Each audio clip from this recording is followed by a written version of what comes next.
No worries. Let's meet. Let's do a quick.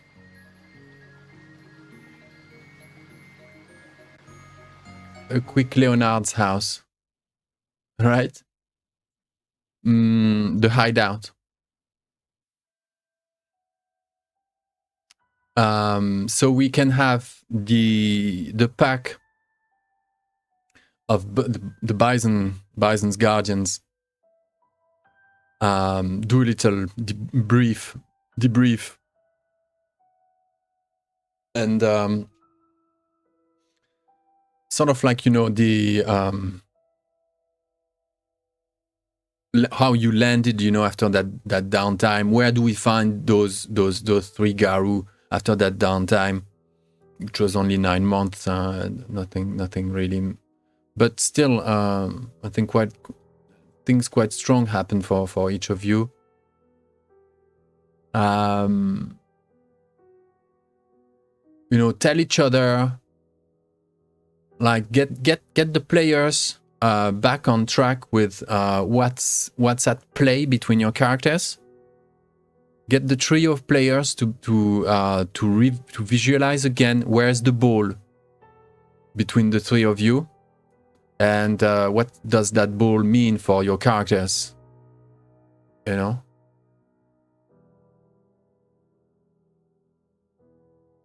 So start brainstorming about, like,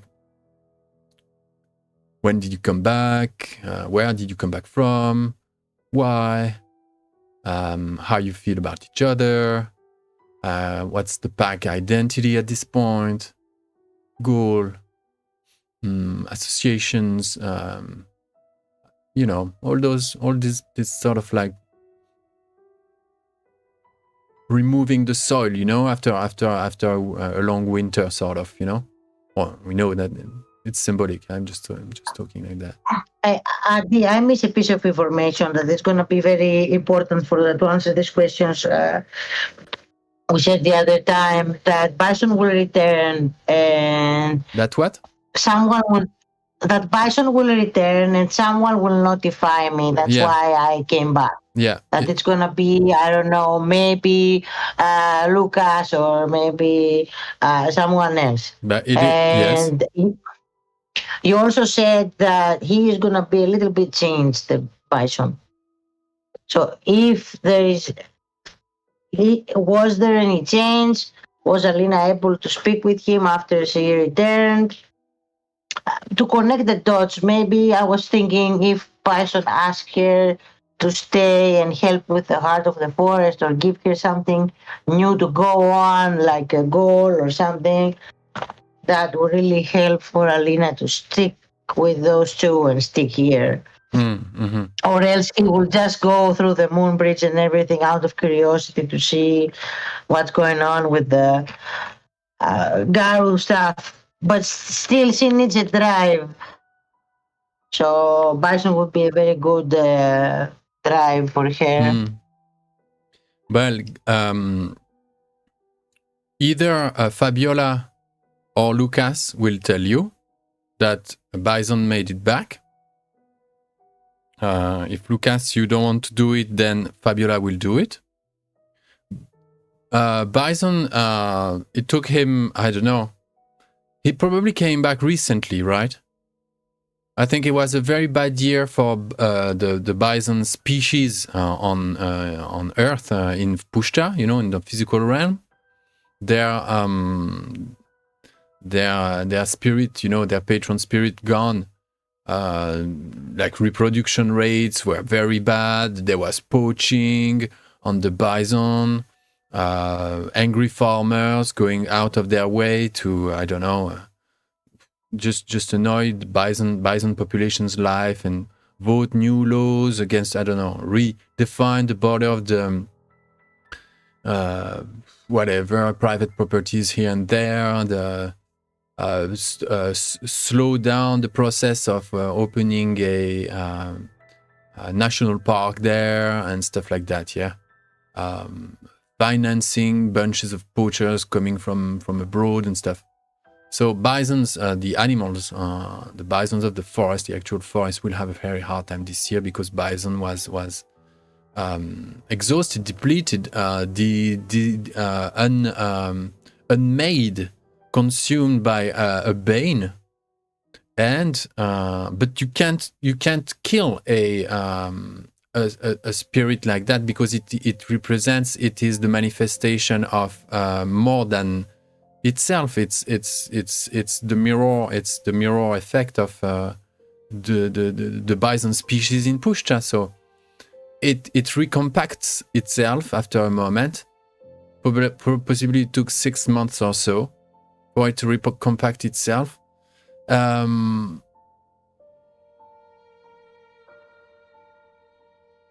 I think he's great. There is a double. I think he's very distrustful of Garou in general, even worse than it was,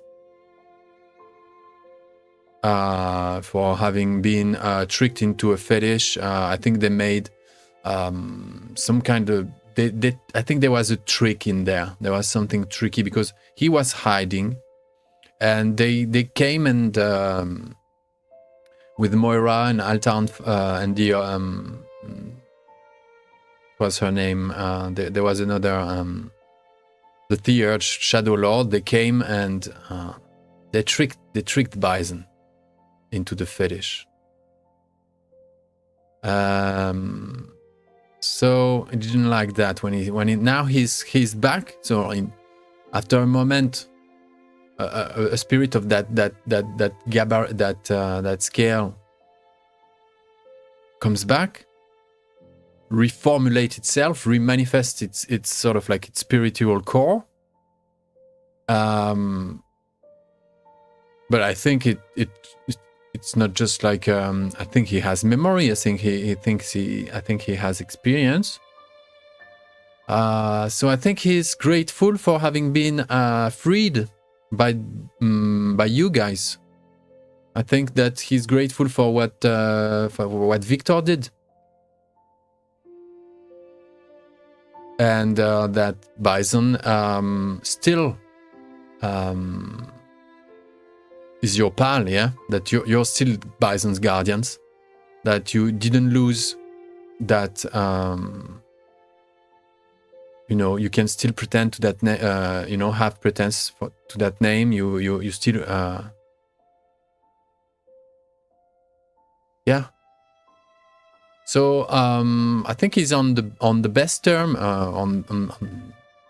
with you, with your sept, and your pack in particular, and on the worst terms with the rest of the Garou, particularly the Shadow Lords in general, and the Sept of Red Rock, and a couple of former Moira's follower.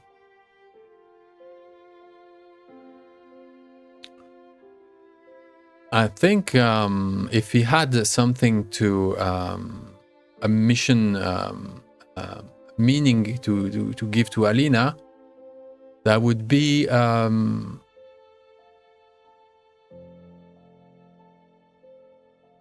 I think he's out of his hiding place. Yeah, he's not going back to that wilding place. I think he's out in the Umbra, in the open Umbra of the forest. Back in back to work. And I think what he wants from a Theurge like Alina is. Possibly he wants her to be, like a sentry, like someone who, between the worlds, look at the traffic, look at reports, maybe get information on what the Garou are up to, report, and so he doesn't get tricked again, or he's there wherever needed in case. Yeah.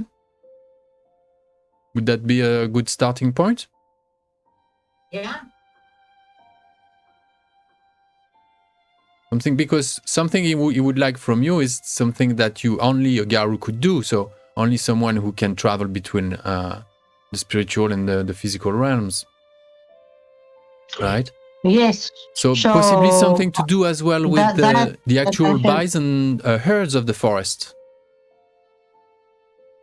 That could link as well with the allies and contacts of Lucas, who are for there's one, his ally ranger. So there could be something there, because he's a game warden, yeah. Your contact, Lucas, or more like a forest ranger in general. You're muted, buddy. Sorry. Again, he went. Hello, speak now. He's kind of like a cop, but for the forest. So he is the first person that would be out looking for missing hikers.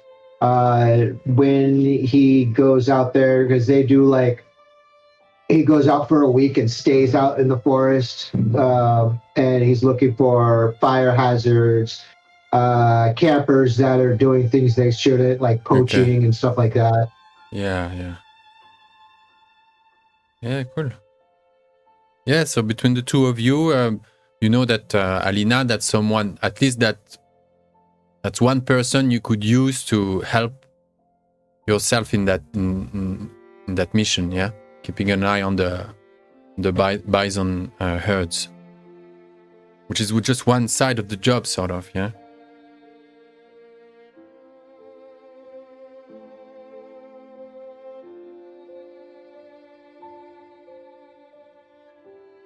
Good? Anyone else? Yep.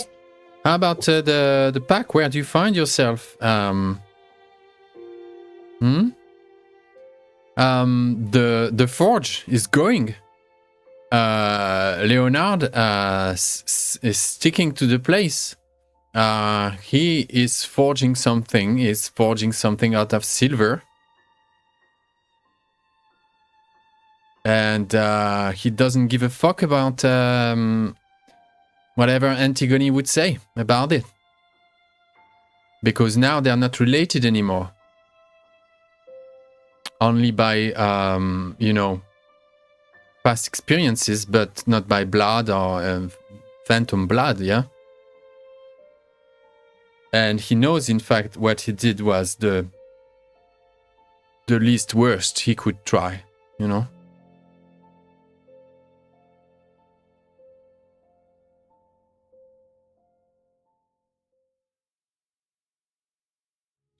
We need to have sorted who is the leader of the sept. We need to have sorted that relationship between Alina and Alec. We need to have sorted. We need to have refreshed players' agreements, players' ways of interacting between Antigone and Michael. We need to have clarified Lucas' role. If he's the spokesperson and not the sept leader, then what kind of role is that? You know, and stuff. You guys have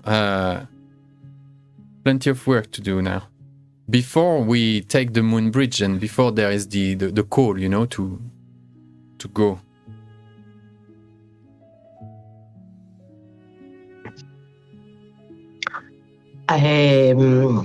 Lina left the forest and she went to the city, and she created a new life and a different life. But once the bison news came back, she couldn't ignore the rush to come back and apologize to the spirit, fell on its knees and everything. And after the the new assignments, let's say, that the spirit will give to her.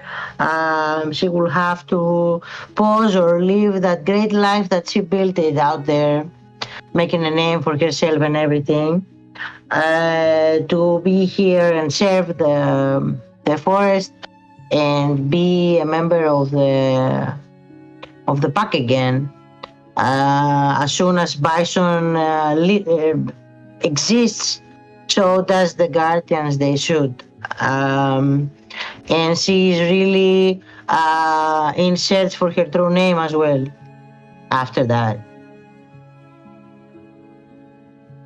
And as for the part of Alec and the news about he joining a new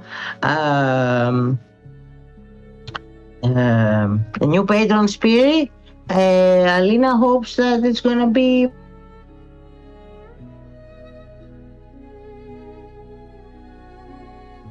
Hello, guys. Michael, you here? Hello, hello. Ah. Mike? Mike, can you hear me? I can hear you, but Yeah, they froze, huh? yeah, they froze. Yeah. Mm-hmm. It's yeah, I think they have an issue with their internet. Because if the two of us are okay, I was afraid it's because my partner has another video conference. Oh yeah, they just messaged saying their internet dropped. Ah. Hmm. Rather, let's restart it. Okay. Right.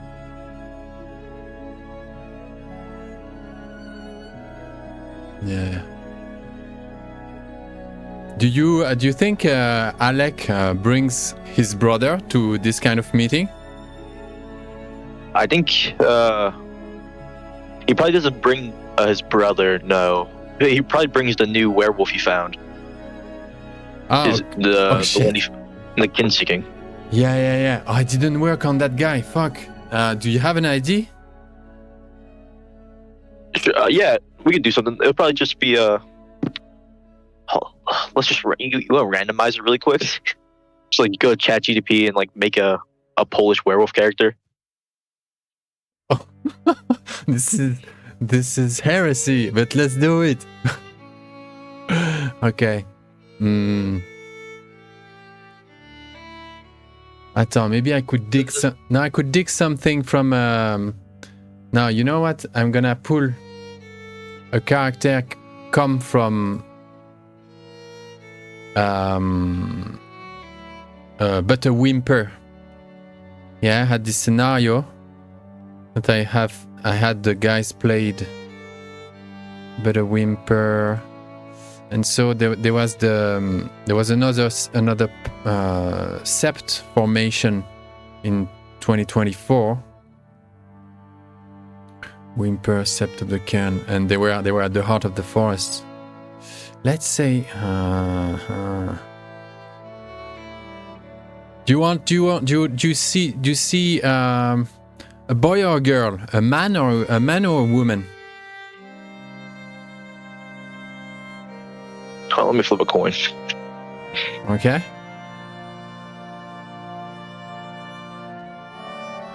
It's a woman. Okay.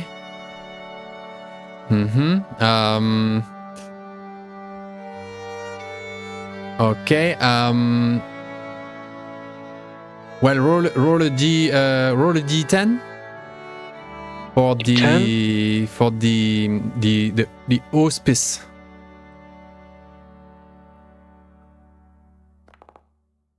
Yeah. 4. Yeah. She's a theurge. Okay, I have her. Her name is Janka, meaning Jonette. Janka.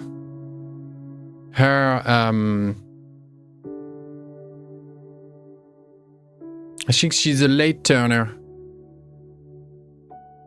She's a late turner. She turned like how about she was either your teacher at Janówka at the village. Sorry about that. Welcome back. She was either your teacher or she was that waitress at the dinner. You know the answer already. It's the waitress. it's the waitress. Oh yeah, okay, cool. So, believe it or not, Janka Jonet, she's born. She turned first when she was she's the theurge, all right.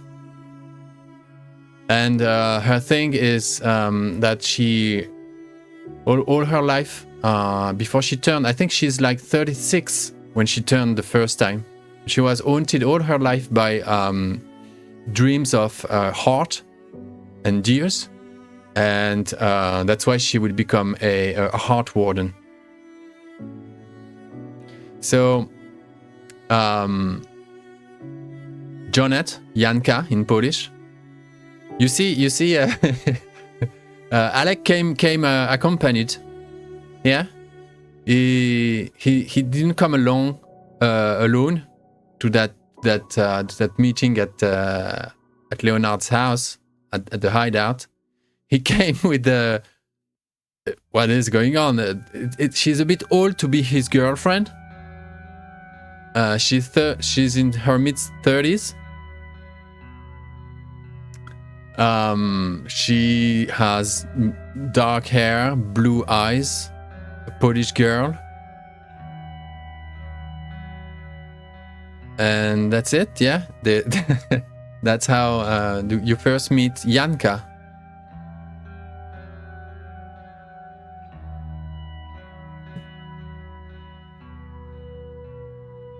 So she had her first change already.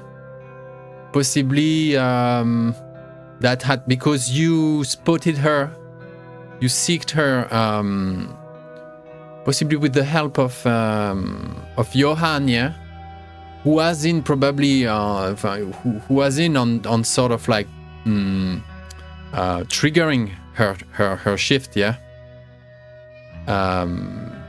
And the two of you possibly were there to reception, to make her landing easier, so it doesn't crash and kill anyone, like doesn't come, something traumatic. Or was it? Yeah. Do you think that would be a thing? I think like after the date, he realizes that oh wow, she's one of us, and then they sort of like keep an eye on her, and eventually as the time comes, him and Johan will just like catch her and like just like watch her and manage her as she goes through that traumatic experience. Something that Alec didn't get when he first changed. Yeah, none of you. Yeah. Well, Alina was well, had a good sort of like coming about. But none of you, apart from her, had that chance. So yeah, it's a gift that you make to her.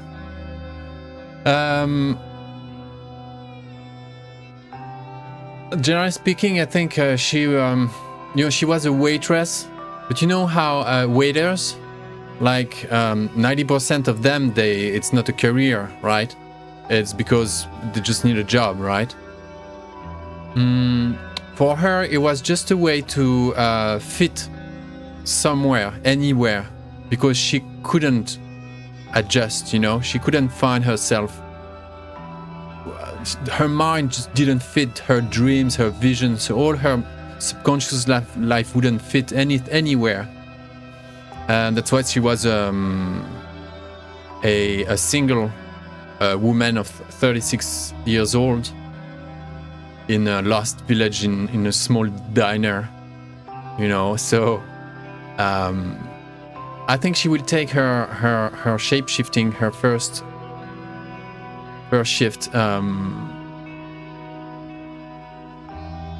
It's gonna be tough because I don't think she expected to become. She knew there was something more to her. Like she thought it's like foresight, or something like that, like this, yeah, foresight. But or maybe a bit of like, when you let your body your body behind, and you can sort of like go in spirit. She had some kind of early experiences like that. But she would not have imagined that she was also a Garou, a monster, half beast, half human and stuff. So that part will be difficult. She will have a trouble. Yeah, it's not going to be easy to adjust to that. So I think when she arrives at Leonard's house, first time you bring her there, she's really freshly waking up to all those facets of what it means to be Garou. For you've understood Alina and Antigone and Robert, you've understood Alec picked kin-seeking, yeah? And he found someone. And he brought her back a fledgling Garou. And here she is, Yanka, Jonette.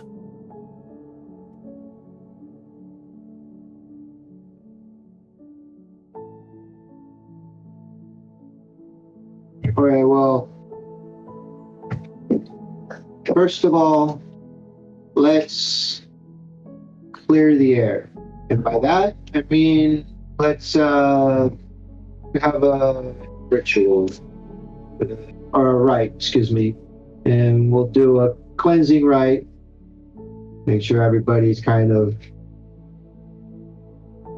like just shake it off. And then, all right, I'm not really sure how to go about this, so I'm just going to do it. All right, I didn't choose to be the speaker. The spirits themselves told me I was. So that being said, as the only Silverfang still among us, I elected Alina to be the pack leader. We need to have some structure.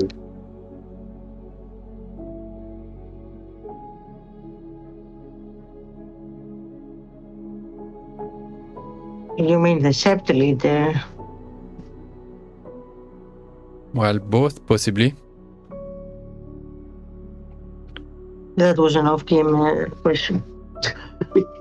No, I'm the pack leader, but anyway. Oh, okay. Oh, no. No, the speaker of the sept doesn't mean I'm the leader. It just means that the spirits trust me to tell me what they're actually thinking, and I can relay it to everyone else. Doesn't mean I make any decisions or tell people what to do. I definitely don't want that.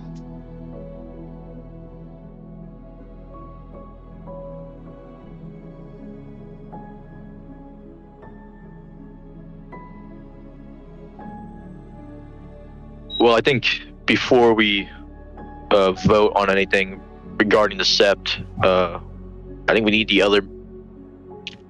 all the members of the sept here. Well, in sept matters, sure, but this is a pack matter. I mean, Victor was our pack leader, and now he's gone. And I think the past few months kind of showed us what happens when we don't have a defined leadership role. Yeah, we never defined that the Victor is that, or you are that, or me is that. We never did that. You're just kind of like the mom of the pack. I'm too young to be your mom. I'm still learning as well.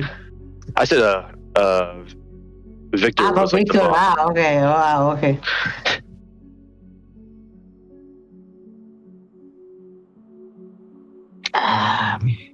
I don't know if we really need that. We have to do that. and I don't know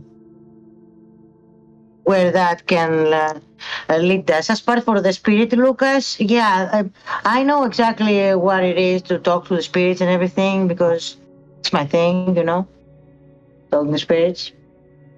So I know how it works. I really don't know, but Alec is right to that. To make for the set at least, we have to have everyone there. As for the pack, we are the three of us, and now this new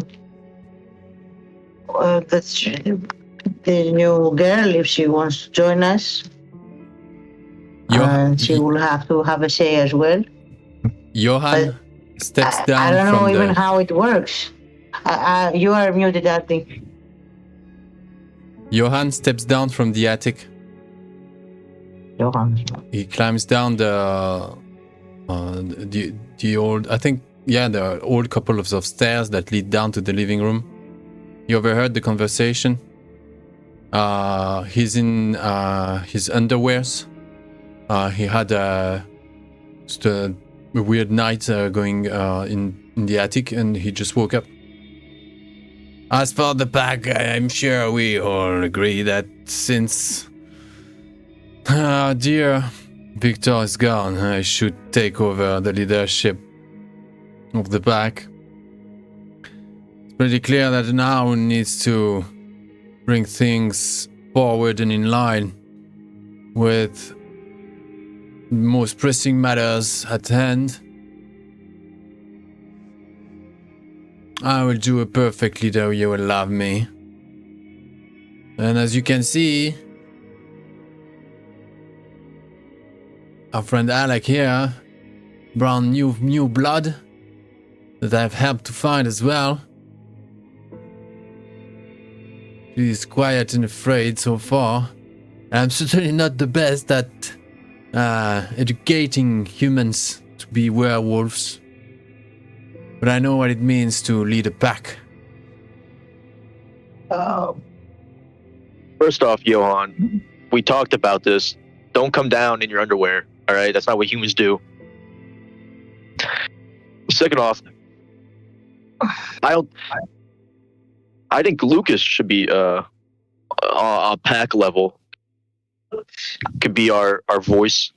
I don't think I agree with a leader, as in we do what they say because they say it. I think a face that people go through is sort of how we should define the role, and I think that should be Lucas. And excuse me, Lucas, Alec, you believe a Rakabas is better than a Silverfang to do that on a big Aspuma meeting, let's say. Silverfangs, I don't have any love for that tribe anymore, Antigone. Alina, you mean, but yes. Oh yeah, no. You may not have any love, but it's their thing, And it was Lucas' idea that the pack leader should tell us what to do. So whatever leader says that the pack leader has to say, and you will act, it's wrong. And sorry, Johan, with all love and respect, there is not a chance in a million years. Silverfang, always so ornated and complicated, just for the sake of it, just for the sake of losing everyone in their messy minds and get on top of the rest of us. You're just a bunch of tricksters. Ragabash minds are simpler than your bloody schemes to get on the top of us.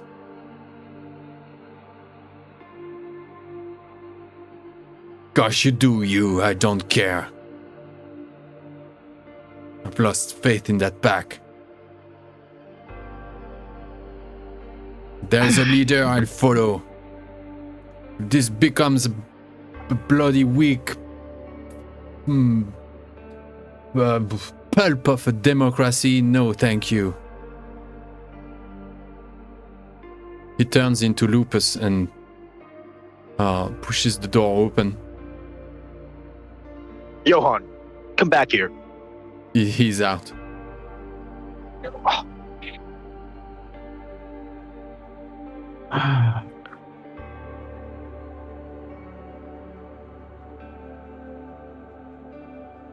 Is that what I came for? Says Jonet. You don't get a vote yet, Jonet. No, Not until you get right a passage. I mean, Oh, Just watch and listen. Hang out with us for a couple days. That'll be a perfect rite of passage. what did you just say? There's something like she sort of like half shifts.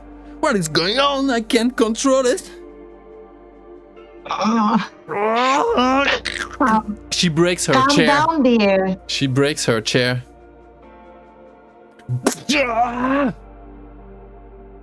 Okay, I get it. She goes, and she comes back from Glabro into Hermit. What the fuck was that? It happens. You'll get over it. If you say so. Maybe I should just go help the old have man in the to- forge there. I need a breather. She pushes the door open. She exits as well. Okay. She goes, hi there. Okay, let's see it from a strategic place of view. We are gonna go in a big Garou meeting. Okay? Alex, former accomplishments may not look very good. So I don't think Alex should lead the pack. I respect. I will try with go from the other way around to talk about that thing. Yeah, I respect your opinion, Elena, but I don't want to take orders from a Silver Fang ever again in my life. I think a good middle ground is Lucas leading this pack. Lucas told you that he doesn't want it. He wants me to do it. Yeah. So you have to accept what your leader told you, that he gives it to someone else. No, but he didn't accept the role yet. Well, when we all went our separate ways and basically went off and did whatever, I went back and spent time with Udo. And I learned a lot of stuff. And my place is not to lead, my place is to question. Question the leader. And not in a, oh, why are you doing that? But in a way that's supposed to make them, be better. So, yeah, I would just be sitting there questioning my own actions if I were to be the leader, and that doesn't make any sense to me. Speaking of being better, in these past few months, I've had time to think. And we haven't got around to it because we immediately started arguing again. But Elena, I wanted to apologize and Alec stand up and walk over to her and hold out his hand. I know we didn't get off on the right foot, but I just want to say I'm sorry for the things I've done, and I have tried to change. I'm sorry as well if I came too strong out to you, but the things that happened really marked my first months of being a Garou as well. I accept this apology, and I really hope under your new patron spirit you will find what you are seeking. And if I can help you get better in any way, I am always here to do so. Yeah, maybe I have a project I'm working on. Maybe we can talk about that later, and you can help me. But I already have started. I mean, I already have one new recruit. I think that's my mission.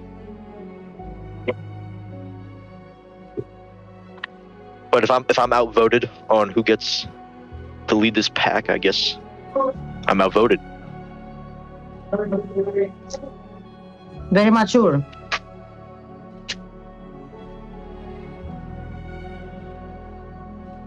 I believe whatever the choice is gonna be doesn't have to be permanent. It has to get us past this the next challenge, and we can review the choice again. So I will continue my thinking. Being out there, I did some moves. I did some stuff that I somehow influenced the human society, and I believe also our society in some ways. Going to that meeting, I believe I will find recognition.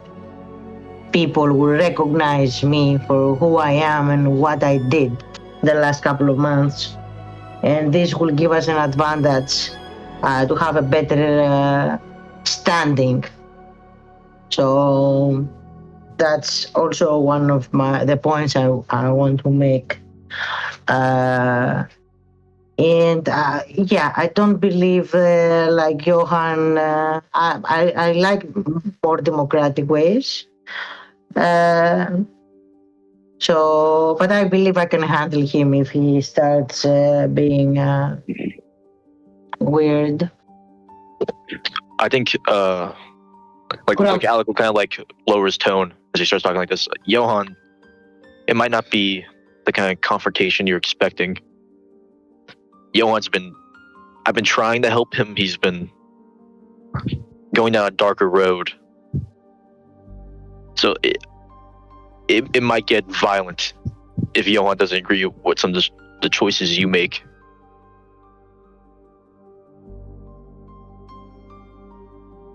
It's really hard to believe that he's gonna get violent against me after all the things that we've been through, all of us. I don't believe violence is the answer to any of the problems, except when it involves specific evil stuff. But yeah.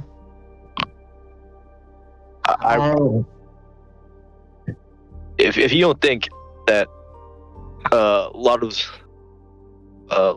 being a pack leader isn't going to come to violence, then you haven't been paying attention, Elena.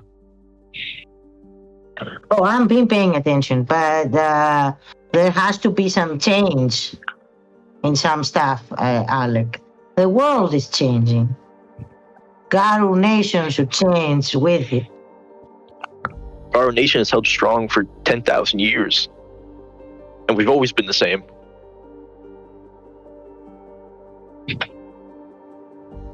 Up until now, and our numbers are thinning. So maybe it's time for different measures and approaches. I don't think Johan's gonna roll with that unless he learns it the hard way. And there's this thing about the cult. He keeps on talking about this movement inside our tribe. Apparently, there's a few others in the forest that don't belong to any of the Seps, who are also a member of this faction that he meets with. I don't know what goes on, but yeah, if you want Johan to think this way, everything's pointing towards he's gonna have to be taught it, and not in the democratic, nice way. We will see then how it will go. I'm just you've been gone for a while. I'm just giving you what's been happening in our territory.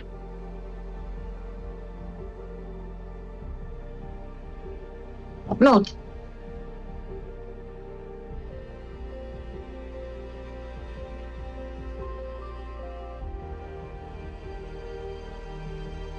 Well, why don't we figure this out the Garou way? If we can't come to a consensus on who should be pack leader, maybe we do a competition. Not bash each other's faces in, some kind of other competition. I don't know. It's the three of us that are voting. If it's the three of us, there's not gonna be a tie. We're three. It's an even. It's an odd number. But you're four So- with Johan. Is he gonna vote? He left. I already give you my vote, Elena. And if Lucas does too, then Johan just suck it up. Unless he makes a challenge for it. Which is a very real possibility, but I guess we'll cross that bridge when it comes to it. So be it.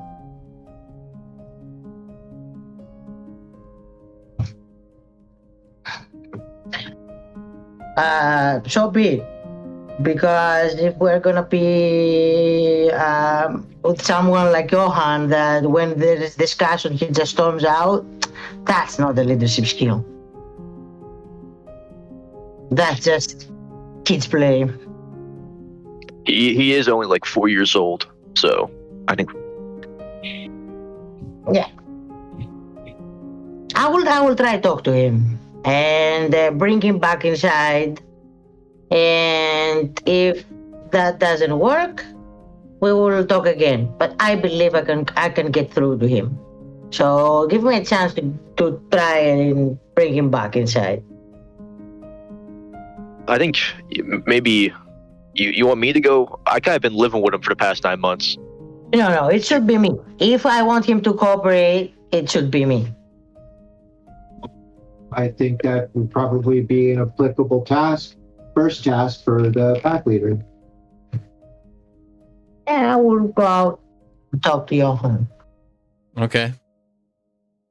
And tell the new girl to come back inside. She needs to see how, or at least let her stand there when you talk to Johan, so she sees how it gets handled.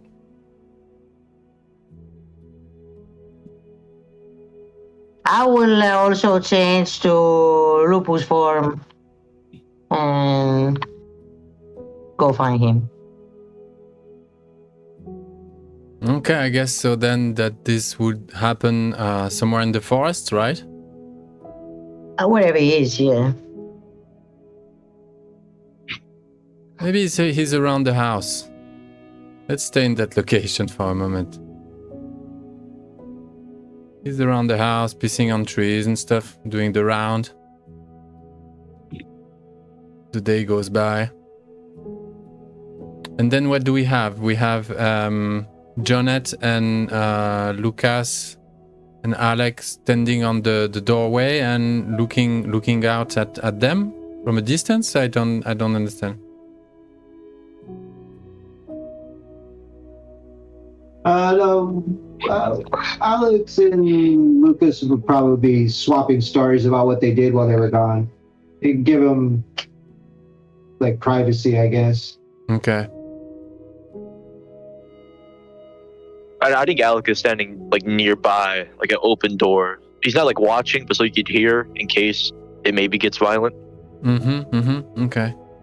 Meanwhile, Jonette is still in the at the forge, in that little annex, in that little building nearby, where Leonard is banging away that metal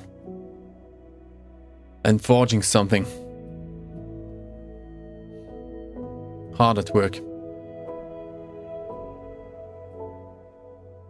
Yeah.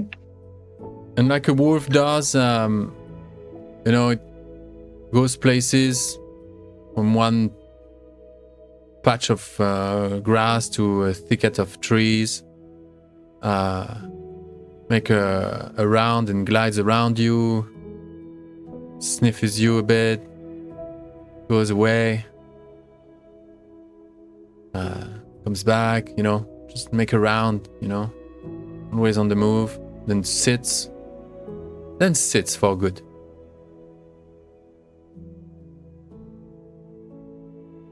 Okay, I have an approach in my mind.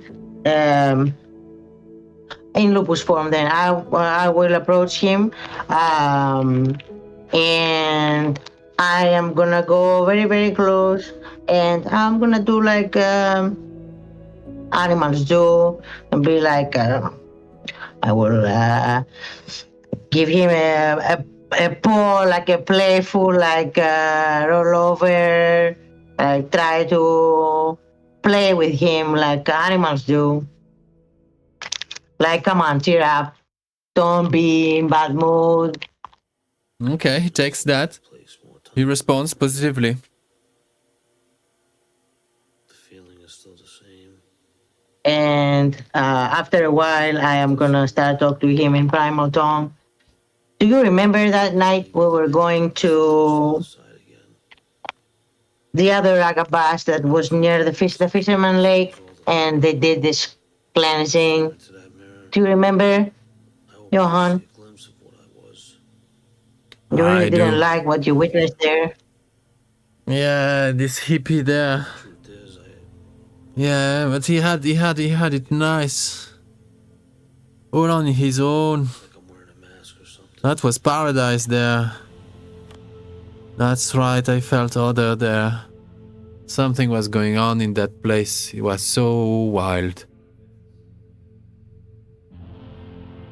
Do you remember what I told you on the way back? I told you that you have to believe. The spirits guide us, Johan. I told you before. Oh, but you were right. As you are often. That's why I believe you should come inside. Let's vote. And let me take the wheel for a while. I know what I'm doing. What do you want to do with the pack? Huh? Clear its name first. There were so many failures.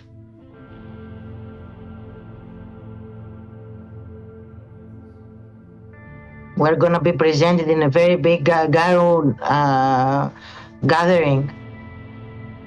We have to shine there. Our pack needs to get out of the crowd, you know?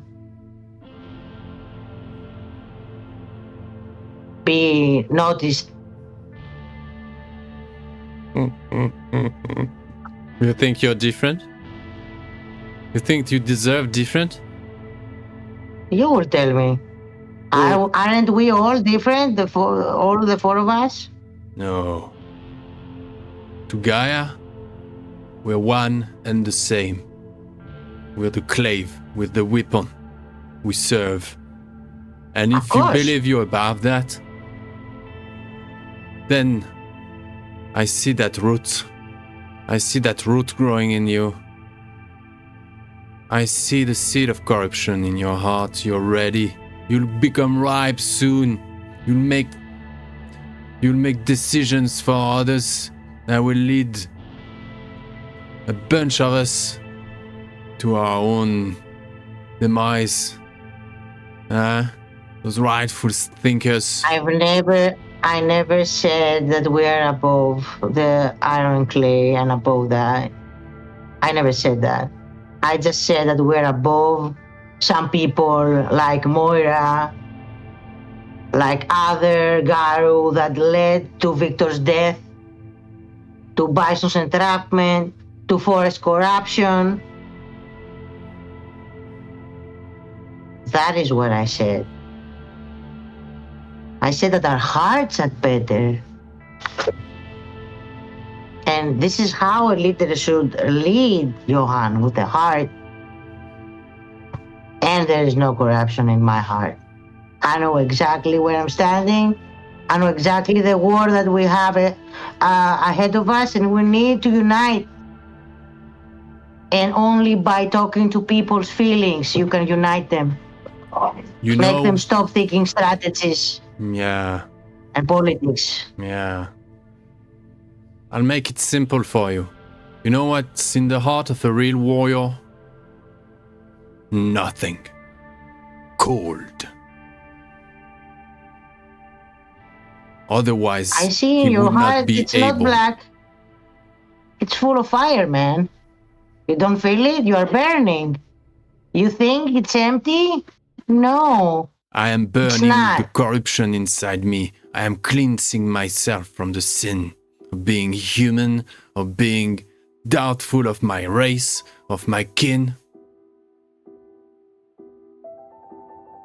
Yes.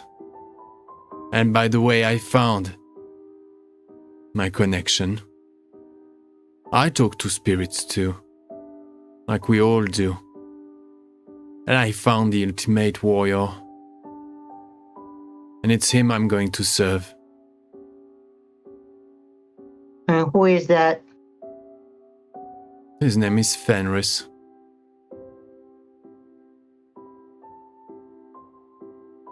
And you'll soon understand what I'm talking about. You'll soon realize that I should have been the leader of the pack, now and for times to come, until the end. You should let me meet him sometime. Oh, I have no affairs between Fenris and the world. I'm no herald, I'm no diplomat, I'm no fool. No, all these three, a pack leader should be. He should be a fool to make packs feel better and laugh when they're sad. It needs to be a diplomat when there are intrigues and problems to be solved. You know that I can do it better, and you know that I cannot do it without you.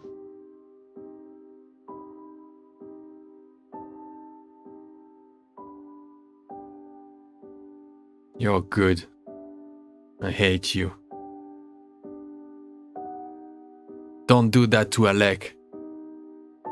He's still redeemable. He still has that warrior's heart in him. Don't turn him into a pussy. We are all redeemable, Johan. We shall see. What do Okay, you think come on, about that let's new go girl? inside. What? She looks nice. I know. I kind of had a crush on her, to be honest, when she served my the first burger of my life that I couldn't finish, even have a bite at. But I ate only the burger itself, not the bun and whatnot. It was weird. Then I asked for a bloody a steak. We had fun. She has something, and she talks to spirits as well. She's one of your kind. She's a theurge, just like you. Then go for it if you like her. I just he just like woo, like a wolf. Do you want me to talk to her later? Ah, fuck off! No way. He already tried to do that for me. Like, nah, shh, hush, zoop. Okay. I'll manage. If she wants, yeah, whatever. I just wanted your opinion. I'm sorry. And he turns back. He turns back to Glabro and back to Homid. And goes make a tea for everyone. I will fetch the girl inside as well. Okay. Alec, you see, you were on the porch looking at them having that chat. You overheard them. Well, there was no bloodshed that time. I think seeing that, he's gonna turn to Lucas and be like, he really came down way too fast. Something doesn't seem right. Okay. Lived with him for 9 months, and he never backed down that fast.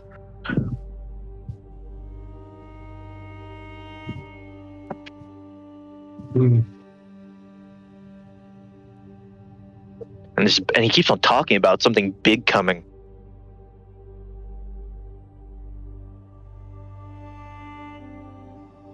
Well, if he's still a member of the pack, we trust him. If we don't, then he's not a member of the pack, I guess. Isn't that how it works? I'm not saying don't trust him. I think something's happening, and he knows what's happening, but I don't think I think something bad's gonna happen, but I don't think Johan's too far gone.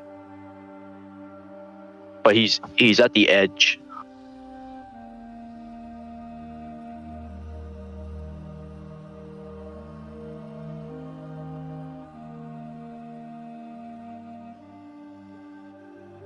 Now they've approached. They've entered the house again. Alina and Johan entered. So you possibly switched topic just as he approached and entered the house to prepare that tea. Alina, you go fetch Jeanette at the forge?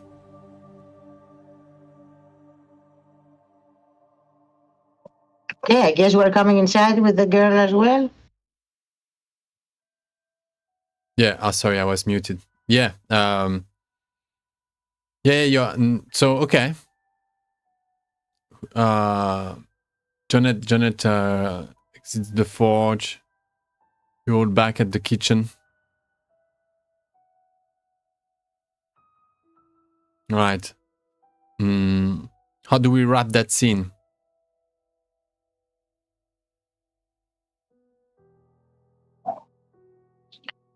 Guess most of the stuff is resolved. So we make our vote and then we have a tea and Yeah. we start talking and teasing Johan and the new girl, maybe play a game to help them kiss or something. We end this scene with spin the bottle. Nice. Yes. Spin the bottle with a weighted bottle. So just like every time you spin it, it comes back around. Yeah, I will tell a spirit to help. Yeah, the spirit. All right, roll. Then okay, you play that game. Okay.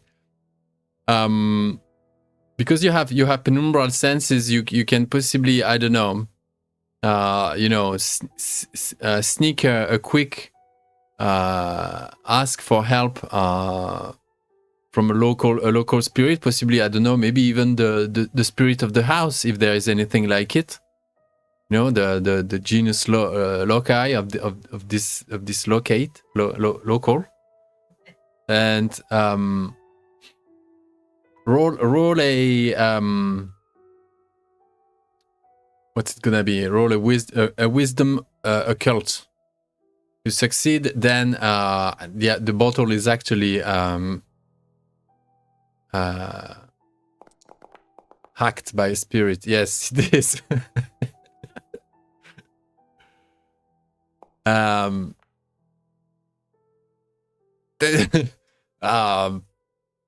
I think they feel really weird, the two of them.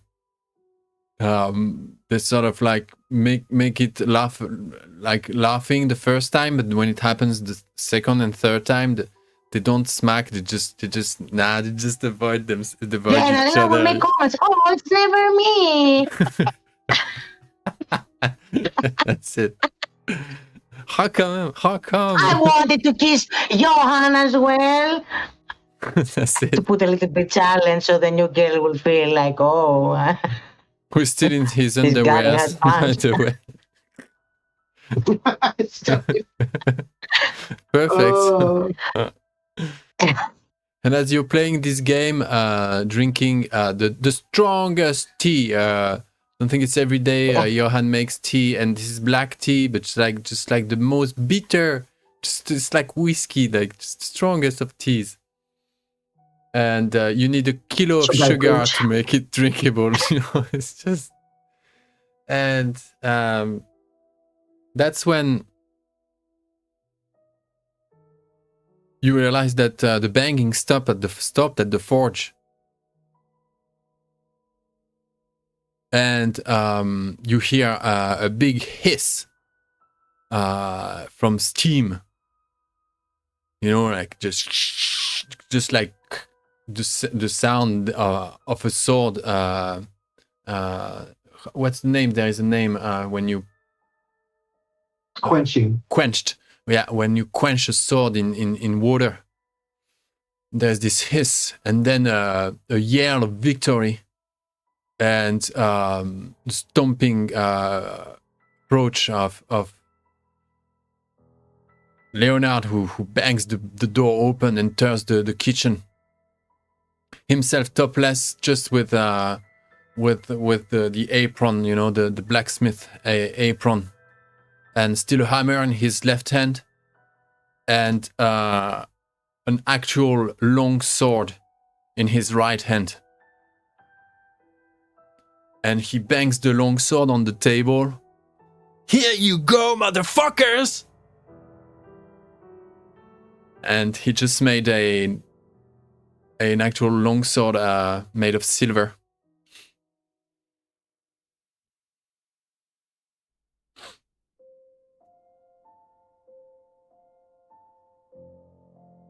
End of the scene.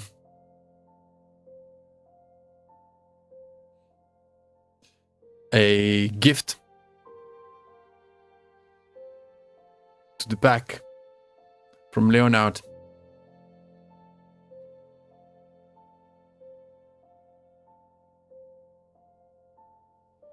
No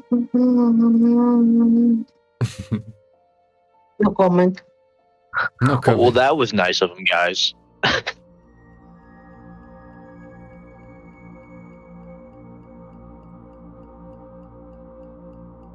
The Pushtas delegation to the Sept, to the moot,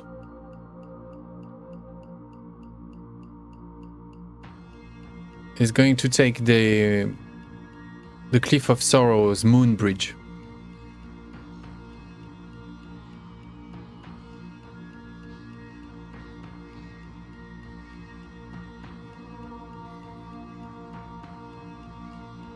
So those who are going are meeting there. Cliff of Sorrow is one of those remote cairn in the middle of the forest. And there is that cliff where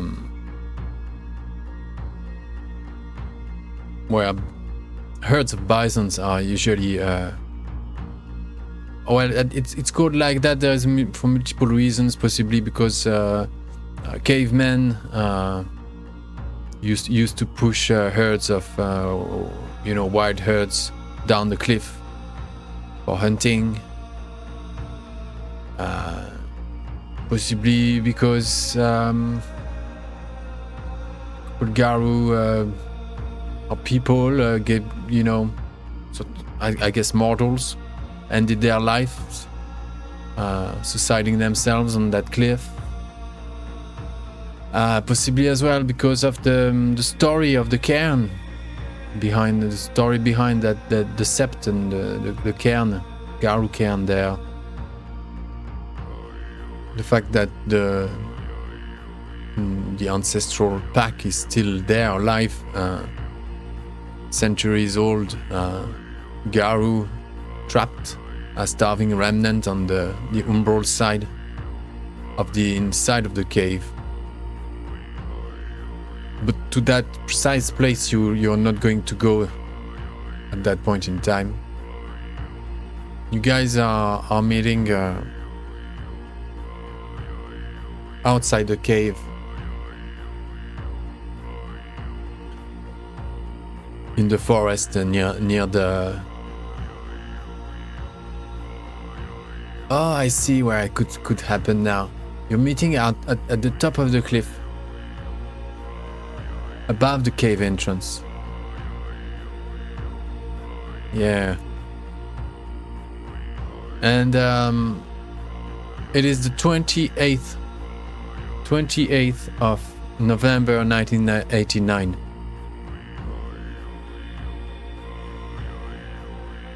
And it's early evening. A gibbous moon just rising.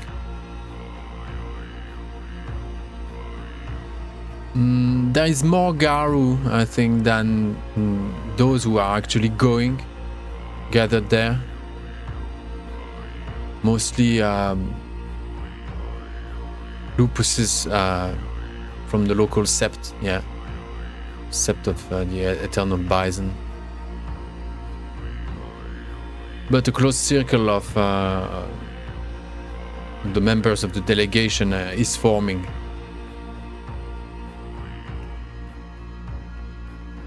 And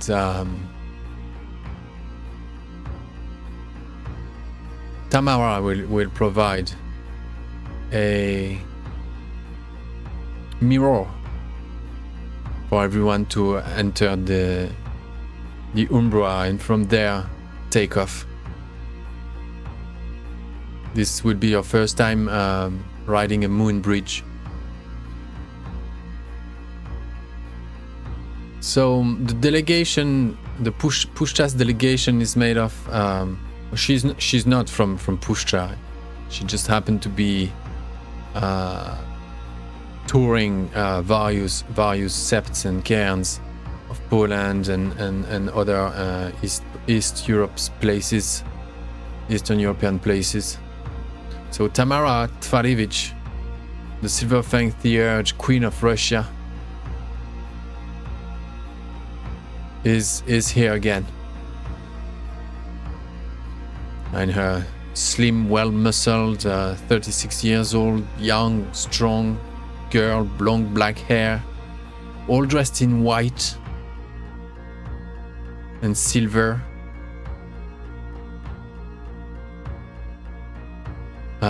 Like an actual, not a nun, you know. There's something. It's like modern clothes, you know, white clothes, but some kind of like long coat, white pelerine or something. So she looks like an actual priestess. That grey cloak with this intricate silver tracery, yeah. There's Tamara Tvarevich there. Marek, Wood Portents. Alex's father is there. He's back. He's been doing stuff, missions from what you've heard of. You are not very well, you know, kept in the know. He did not contact you. Now, on the top of it, you're not a Silver Fang anymore. So your father is not your father anymore. He was already quite a distant man, but now it's over. Still, he's here. Returned from some kind of mission in Russia. He's here present. 40 years old, still, you know, quite a young man, and in his commando uniform, military boots and all, the whole gear, just as if he was back from the swamps or whatnot. He's actually a member of the Crystal Tears, the Red Rock cairn. Yeah, Ophelia's cairn. But a member with a kind of a weird position, let's say. Then we have Ophelia, breaks no deal, in her typical moonshine gala dress, barefoot, long grey hair, 65 years old, Old Garou lady. Philodox, Silver Fang. So that's our 3 Silver Fangs. Plus you, Alina. It will be 4 Silver Fangs.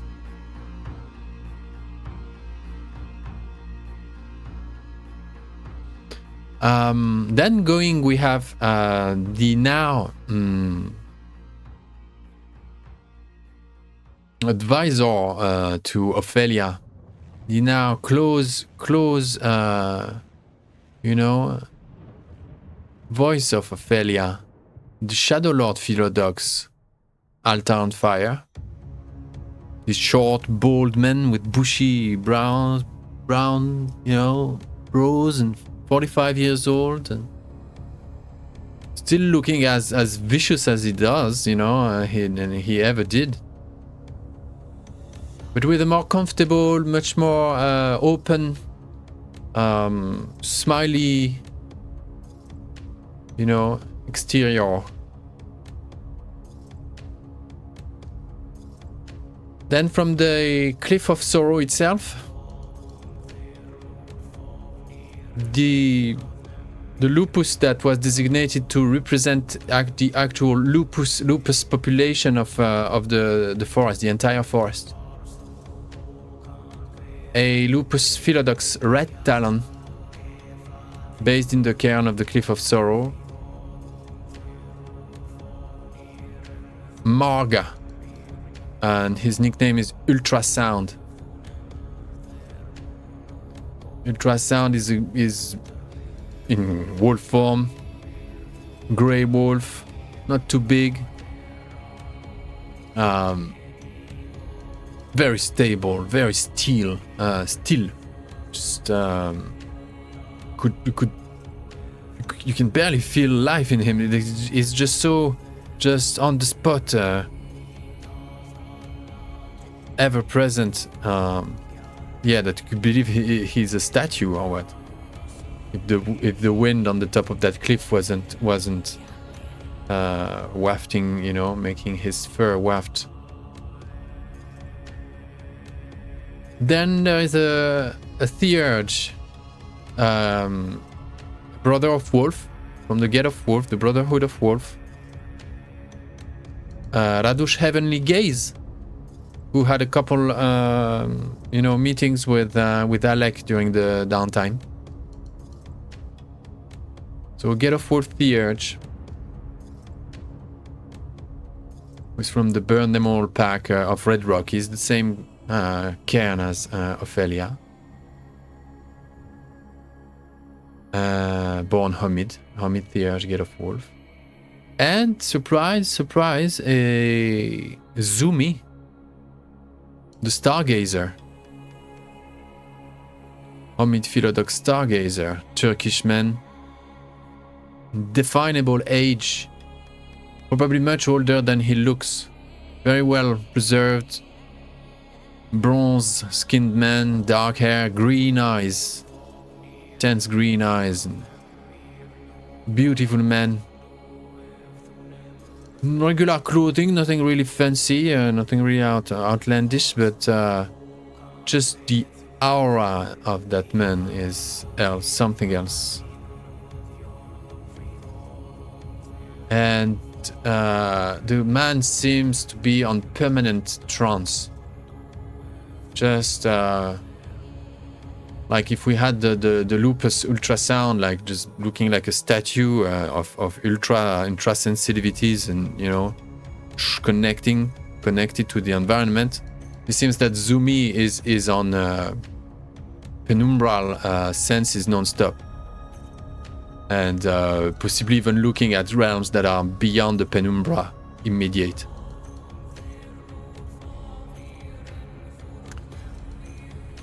And with Alina, there's Lucas and Alec and Johan. I think the rest of the Sept was invited to just, you know, humbly take care of things home, right?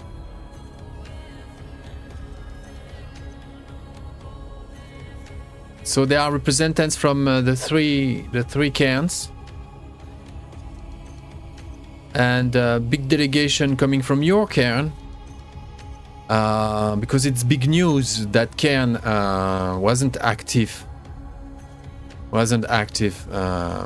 for a long time, and you're a new pack and you're responsible for reactivating, reviving that cairn. So probably people will want to hear from you and get a feel for who you are and stuff.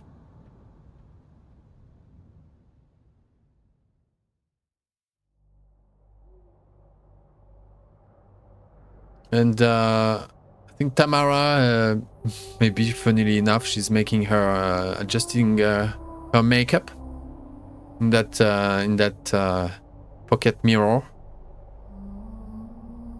overlooking the cliff, the forest below.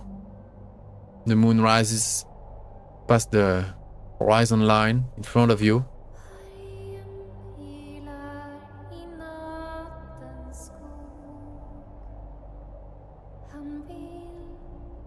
Now, everyone familiar with the moon bridge? No one has travel sickness, I hope? Sometimes these are bumps on the road, and speed might be a bit disconcerting for some who are not used to it.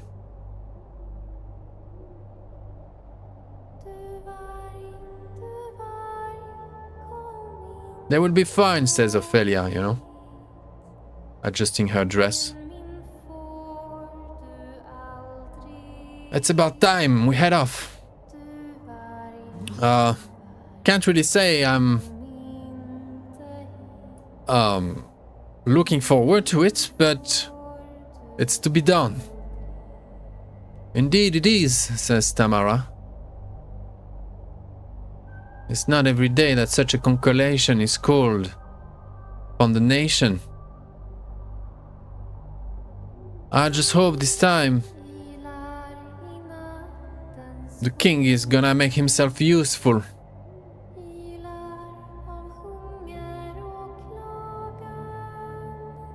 And Altar on fire, the Shadow Lord snarls a bit. That remains to be seen. A king. At the end of the 20th century. I mean, there's still a couple, yeah, that's right. Belgium has a king, yeah, then what else? Couple countries, even in Europe. Well, even Spain is a kingdom, technically. Well, makes me laugh. Why not an emirate? While we had it. Silver Fangs, you're so romantic, we love you. We love you for it. The red talon just growls. And in primal tongue just announces that this isn't going to be a contest for jokes and fools. That this may as well be the last moot of everyone's attending here. That he has very weird feeling, bad intuition about this. And that if we come back alive, we'll have some tale to tell.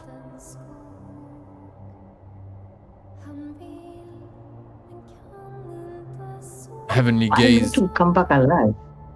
Oh, you address him? I will ask. Yeah. Why do you think we're not gonna come back alive? Or do you know that the rest of us don't? I do not know. For certain. What I know for sure is like if you try and mix cocktail Molotov with atomic bombs and hydrogen fucking weapons and claws and bite and the rest of it and fur and tails. Whatever political might you might believe you have over the nation.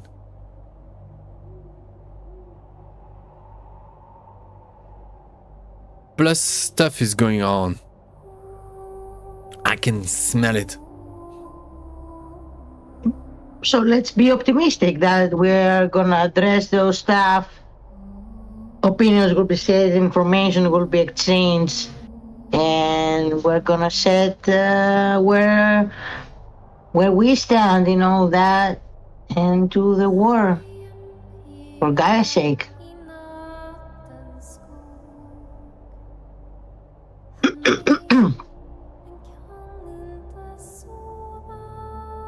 She speaks well, she says, Ophelia.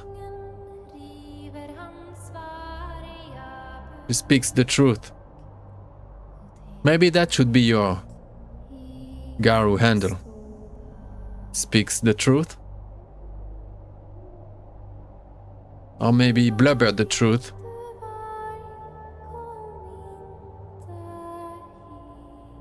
You guys will have to find a nickname quickly. Makes yourself remember at the moot. You can just present yourself with your simple name. Find something flashy and quick. Maybe you'll have a vision while we cross the bridge. It will let you know. Well, Zumi, we know you're just Zumi, but you're a special case, my dear. Zumi is like already far.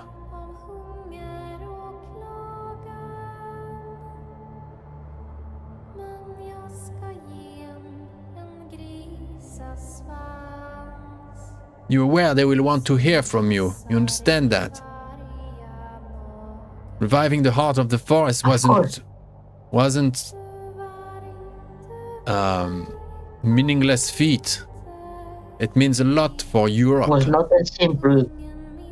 was not a simple task. That's true. They will hear from us. Well, we will do our duty and represent well. Johan, you'll probably feel home there at the Blood Fist. Blood Fist is the name of the cairn you're headed for. They're all brothers of Wolf, so you might as well fit in. Are you really just coming in your shorts like that? When it's as warm here as it's gonna be there, I mean, whatever. What a handsome man.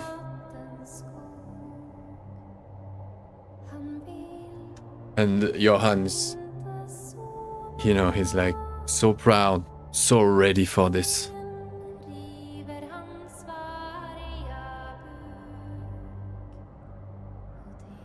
Although he goes like to Alec. Although I never took one of those bridges. Don't really like buses and stuff didn't go well with me. And you know, we've talked about this again. You have to wear more clothes, Johan. But it's warm. It's not always gonna be warm. It's not even that warm out. It's like, yeah, all right. Yeah, it's like 3-5 degrees now. Johan, put some clothes on. It doesn't look good. I can just grow fur. It doesn't look, but it doesn't look good for us. Yeah, well, we're associated with you, and then when you walk around in your underwear.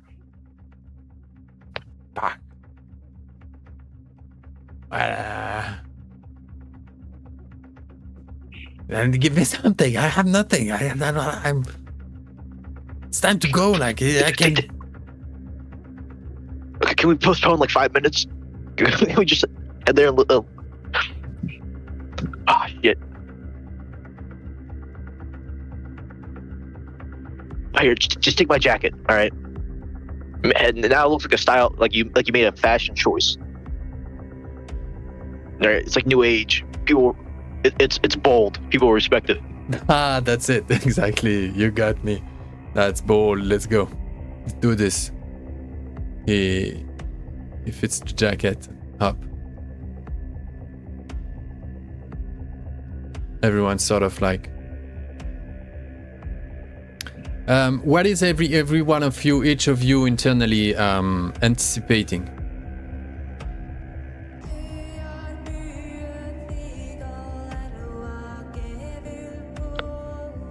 I think Alec is anticipating whatever this big thing that is supposed to happen with his new tribe. Just really anxious about, not even like really thinking about the moot at all. Like he just has like no interest in it at all, but whatever this big thing is that's supposed to happen. You mean what we hope to happen in the moon or in the moon bridge? Because The moot. I'm confused there. The moon. Alina hopes to make an impression as a pack and influence people to the way that it should be. And that's for sure that all the nights that have passed and all the time going to the moon, she will just ask for spirit guidance and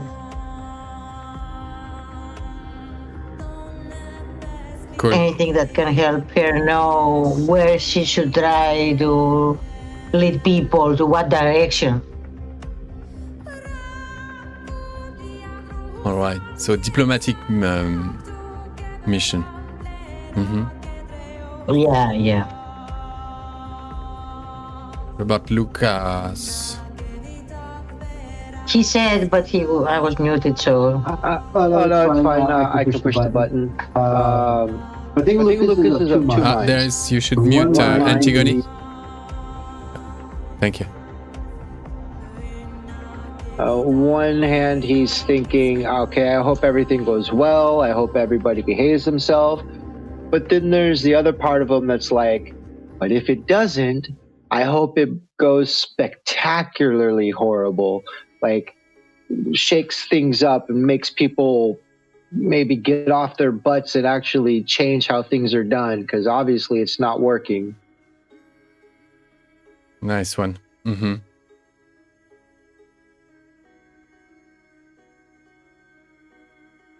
On that, Tamara Tvarevich goes around before every member of the delegation and presents them with that pocket mirror. And each of you crosses the gauntlet, which is very thin in that area. And you find yourself nearly instantly on the other side without much trouble or interferences.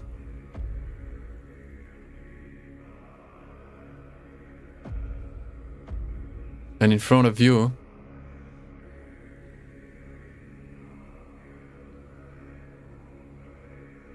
the Red Talon, Maga Ultrasound, has turned to a hermit form. She produces a small gem, a flat gem, a path stone that glitters with some iridescent petroleum-like shades imprinted with a wolf paw on it. And she holds it between her 5 fingers and presents it at the moon. And the moon here is just overly sized. It's nearly as big as the entire sky. It's gibbous moon, just ginormous in front of you. It doesn't hang. The whole dimension is just drawn towards that god. And Ultrasound presents the gemstone towards the moon, towards Luna. And all of a sudden, that gemstone just flashes. Everyone goes blind. And when you reopen your eyes, you can see a swirling vortex of light, a tunnel of shimmering moonshine, a gully of light that opens and shoots up towards the stars. And it's sort of like gyrates on itself, and the bottom part is sort of like lifted, sliding towards, you know, like stars that are like just constantly flowing in direction of the, you know, the universe. And that thing disappears in the distance. All you see at this point is that vortex, that tunnel.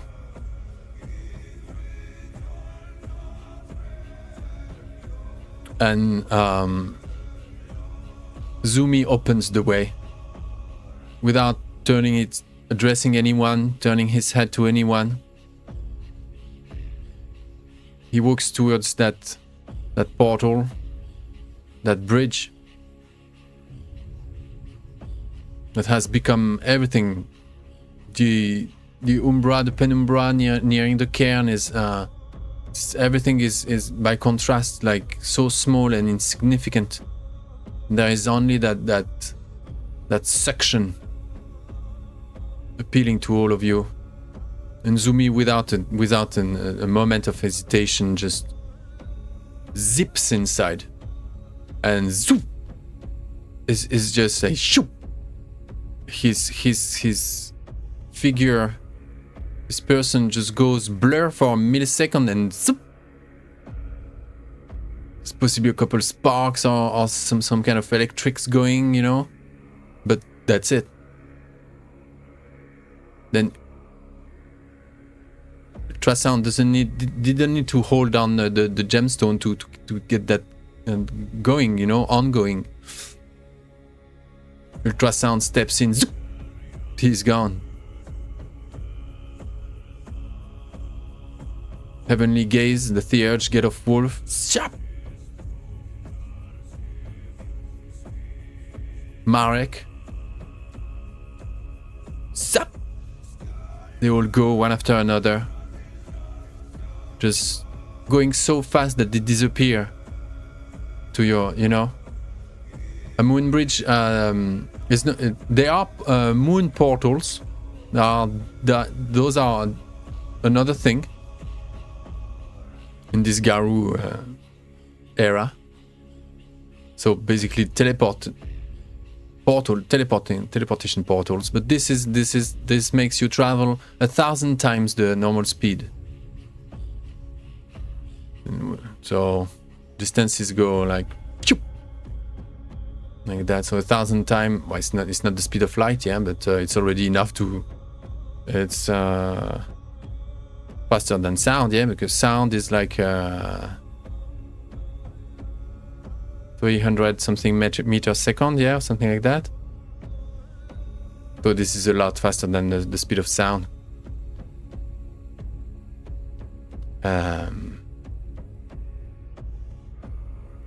Tamara goes, zip. Johan just runs into it. Runs inside the portal. The bridge. Altar on fire. Shoo. And Tamara waits for you guys now. As the rest of the delegation has entered. And possibly already crossed the bridge. Let's go. Okay. Alina, move forward to the bridge. Yeah. Lucas follows. You do this better than me. But if Zip. zip. You zap yourself one after another, and it's as if there's this weird dissociation between speed and distance, and in no time you find yourself above the earth. Gaia is below you. You've ascended. You're inside that current, and you ascended into the astral realm, where some kind, I think there is a band, there is a path of like stars that go at the speed of light, like you see like this kind of like 2001 Space Odyssey sort of like zook, but on a weird like plane, and below everything goes so slowly. The earth below everything, so it's like you know. But you see the moon is still above, but much different, as if it was really a face, you know, and just the kind eyes, closed eyes, entranced person, and above, I don't know, nebulas of far realms, but not just like NASA photography, yeah?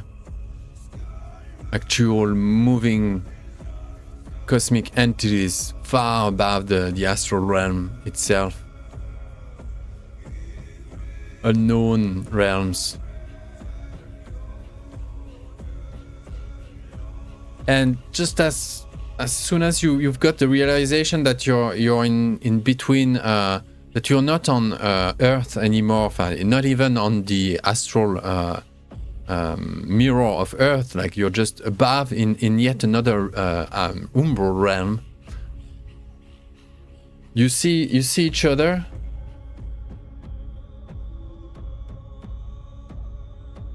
And there is you see Ophelia. She's behind you. Ahead of you is Johan, and you see he's like, wow, you know, and he tries to put his hand on that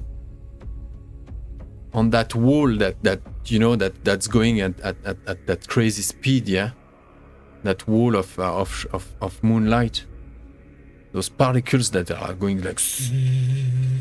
And he's about to touch that thing, and he touches it, and like he gets, you see that he gets shocked, and that opened a tear on the side of the bridge as you guys go past that, and Ophelia, she goes, not Ophelia, Tamara, she closed the, she was like, don't touch it.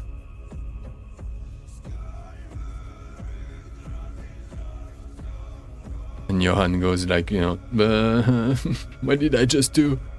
He's like, he's holding his hand, and his hand just looks like completely burnt.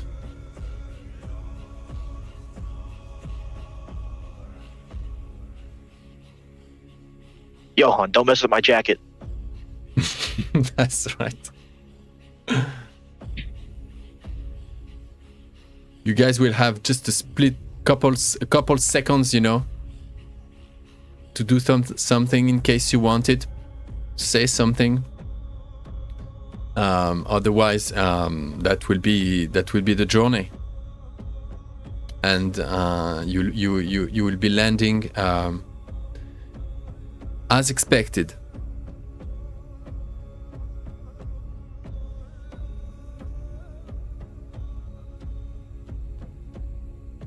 Then I guess we're landed as expected. For in a fraction of a second,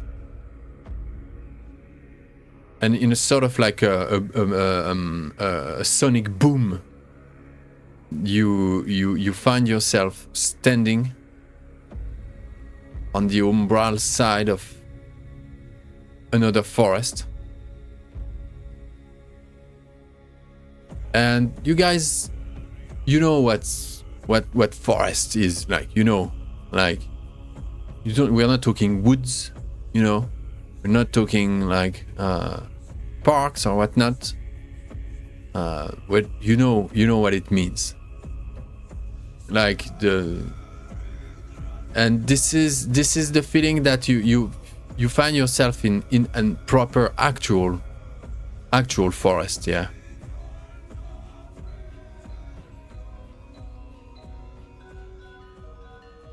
And this is a very dense place, spirit-wise. Hordes, like hosts of. It gives the illusion of like legions of servants, workers, sentinels, sentries, messengers, carriers, all sorts of elemental spirits, personalized, individualized spirits, envoys, and reflections of as well the spirit of the place. You think, you feel, you see already directly as you just entered that place, that space. The buzz of the local spirit community, like submerged under demands, pressures, requests, balancing this, balancing that.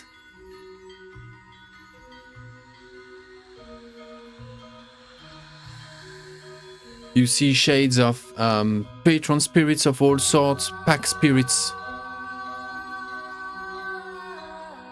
I waved to Rat.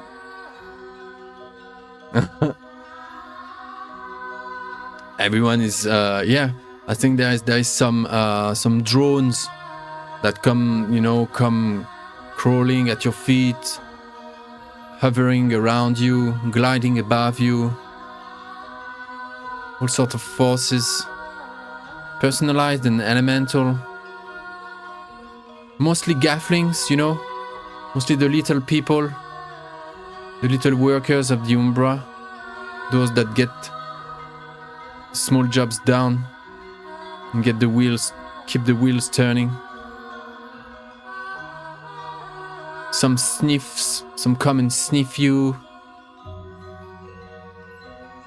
Strangers again. Welcome. No! Another one again! More Garou! More! This can't go on! Why not? Do we bother you? This is just too much. World moods like that never happen. Never saw that in my life. Zoop, the thing disappears, go hovering somewhere else. Didn't want to chat. Room is made around you, yeah? Sort of like there is around that delegation of yours. So we had like the cats is 7 and you 4. It's 11 of you coming from Pushcha. So you're an imposing presence in that you create that bubble of influence around you, control, and Zumi is still in his open trance. Ultrasound got back to her to his lupus form. Heavenly Gaze, the Theurge Gate of Wolf, is charmingly impressed. Never seen that much spiritual activity in a single place, in one place. Alta on Fire seems suddenly very concerned and a lot less confident than he looked before departure. Ophelia adjusting her gala dress, as well as Tamara adjusting her priestess cloak. And Marek in his commando uniform on alert. Sort of like looking concerned. Then you see like multiple flashes as if lightning, you know, like our meteors were landing in nearby in the vicinity. Sorry, cat.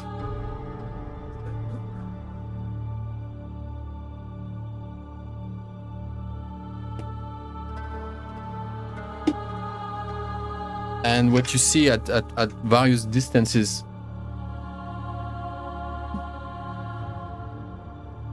is more delegations or single Garou landing in and yeah, making their landing, but you know, like 100 meters away, you know, like just and then just various werewolves just showing up.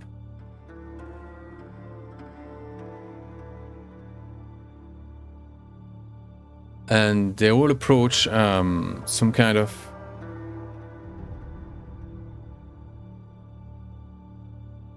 there's a place there. There is a lady waiting.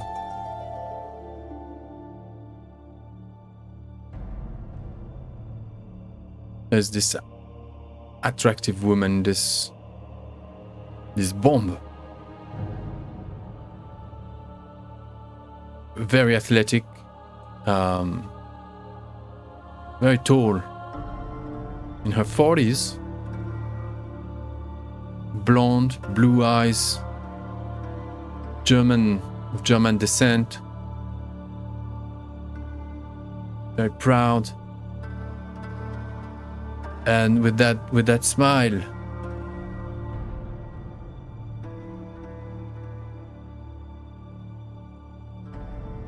I'm Elsie, Wormguard.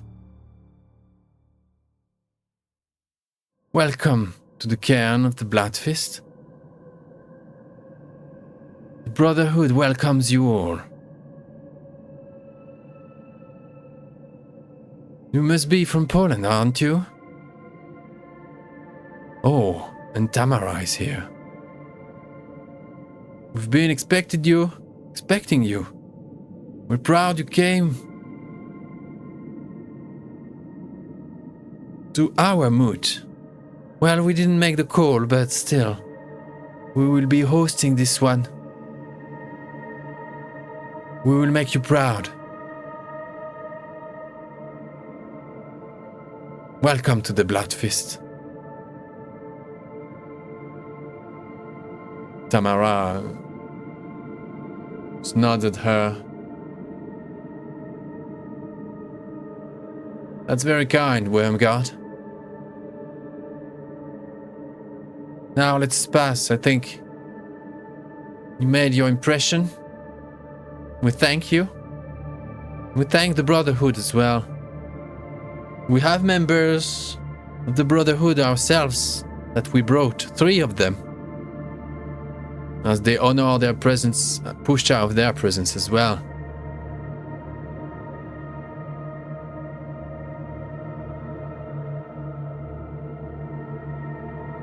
There is an obvious tension in the air between what appears to be, you know, like old Silverfang stories and old Brotherhood of Wolf stories between Germany and Russia. Germany and Russia, of course, have a common history, relatively fresh. Not 45 years ago, they were hammering at each other quite heavily. We're talking tons and tons and tons and tons of shells falling from the heaven.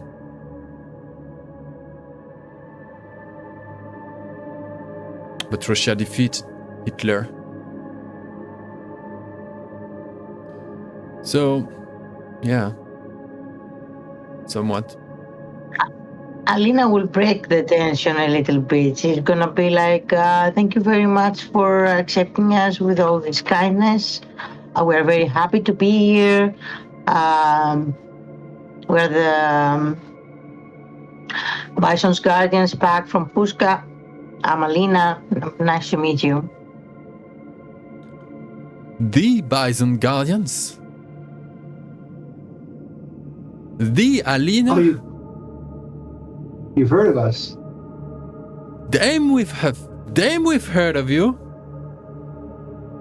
Damn. Man. I'm pleased to... I'm honored. I know a couple stories, just I look forward to hear everything you will deign to let us know about. We have much to learn from a pack of prodigies like you. Welcome, brothers and sisters. And Johan just goes like, yeah. He readjusts his jacket. Yeah, babe, that's us. Baseball.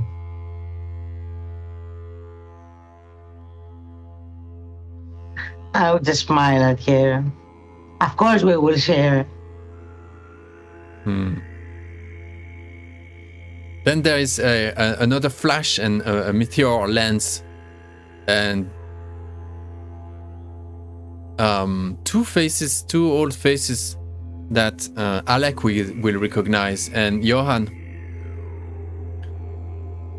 It's Willy Winter Eyes and Renard Blasted Brain, Homid Galliard, brother of Wolf, Lupus Theurge, brother of Wolf, two of the Old Worlders,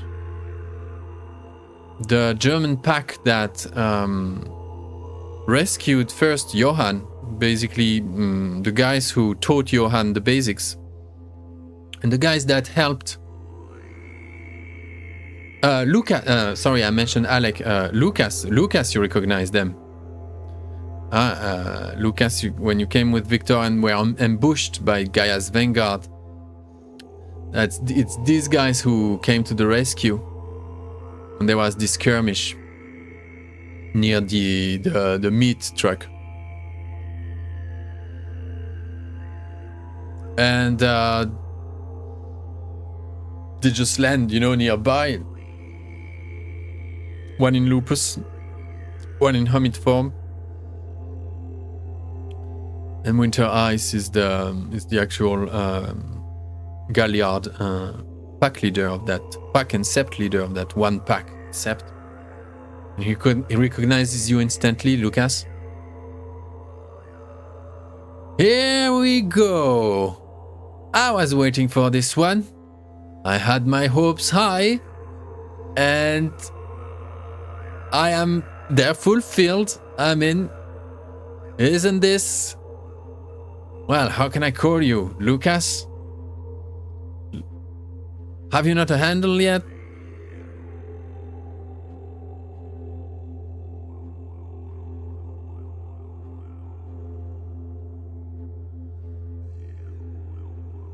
You're muted, buddy.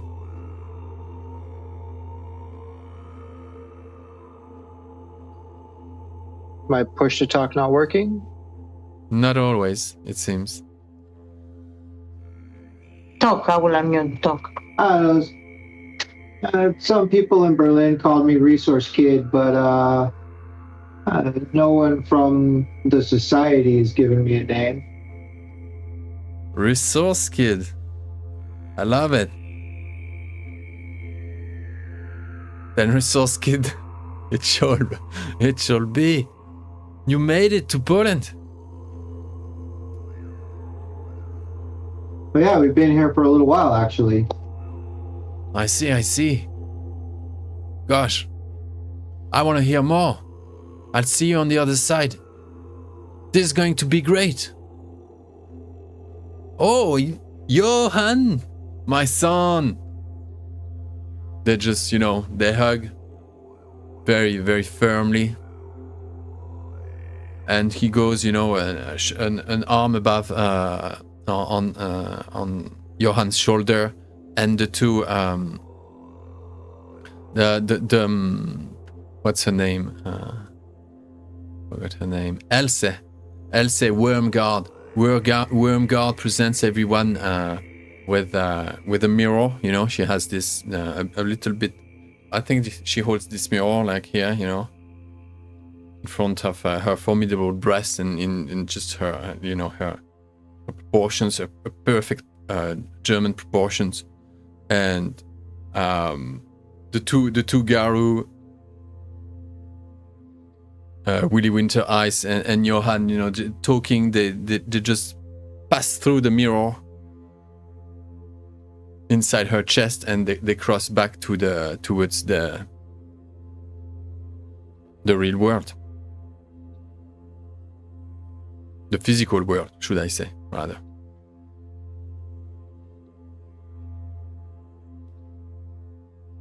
Come on, next, please. I don't need a drink. I can hold that mirror forever, please. More are coming. Now, I go. Yeah, follow the.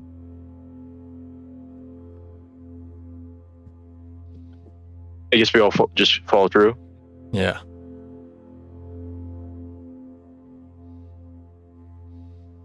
Yep. What was the rest of the delegation from that we came with doing? Yeah, they were there. Yeah, more or less. You know, they were in the process of passing through that mirror and entering the physical world. Right.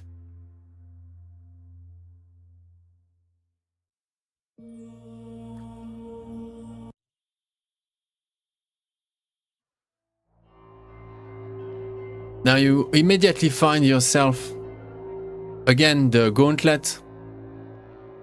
It's always easier anyway to go from the Umbra to the physical realm than the opposite, yeah. But here was particularly like just smooth and just a soft, transparent passage. Zoop. And you immediately find yourself in the inside a clearing. Big clearing. Dozens of meters wide. At night. And every don't know, 5-10 meters there is a different group, a different pack. There are I don't know, at first like hundreds of Garou assembled. It's like a big I don't know, this is weird, so many people in the middle of the night, in the middle of this wilderness. The buzz is exemplary, fun. Just the vibe. It's growls, howls, chatter, laughter, curses, chases, running, people shape-shifting. It's just like it's the world mart of Garou. It's just never seen that many of you assembled in one place.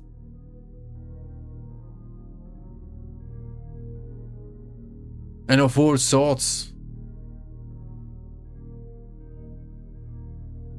Mostly Caucasian types. Some Native American. Some Scandinavian.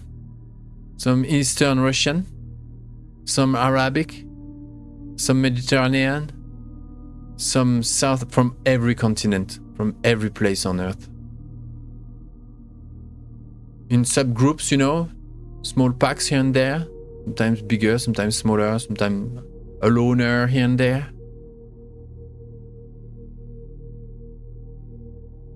In all forms and shapes. Looking welcoming, looking suspicious, looking lost, looking excited, looking quiet, observing, absorbed, aware, or I don't know, looking for food. Couple of lupuses just running by. And just the chatter, the sound of it all, the smells. Imagine like imagine an airport without the sanitizers, you know, without everything it takes to make things smell the same. In fact, nothing. Like you have this sweats from the 7 seas, you know. It's like Pirates Landing, yeah.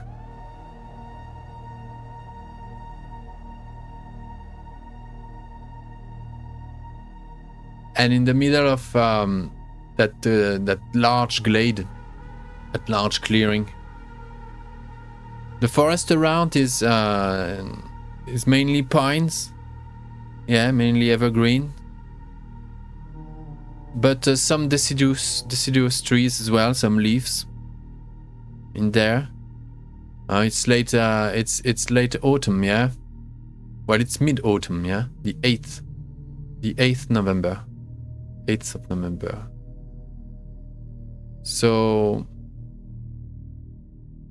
boy, it's the moon shining on everything. So, you can't really make up everything is sort of like desaturated.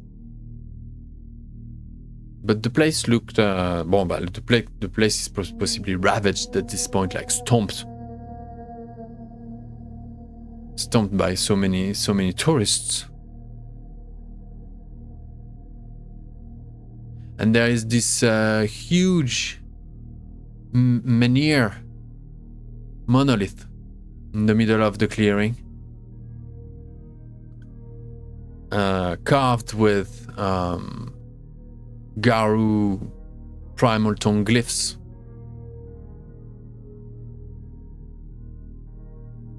Names. It's like a collective tomb, you know, a tombstone with names of dozens and dozens of Garou. Must be Garou. Bon, of course, it's written in glyph, in Garou glyph. So this thing is a massive tombstone.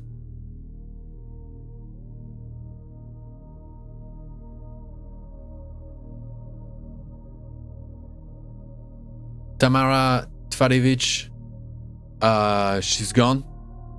She's somewhere in the crowd, in the throng. Marek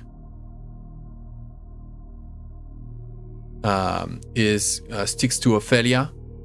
Ophelia stays for now close to your formation. Alta on Fire stays close to Ophelia. The Lupus Philodox Red Talon Ultrasound, the one who holds the gemstone and activated the bridge, poof, he's gone. I mean, poof. I mean, you know, like he melts with the throng and you know, disappears out of sight. Heavenly Gaze, the Thierge Gate of Wolf as well. And Zumi has his eyes closed and he's totally immobile. Palms up. And he's probably again on both sides of multiple sides of multiple realms at the same time. But it doesn't look like an oddity at all, because the place is just... If there was a circus on Earth that could compete with that level of weird.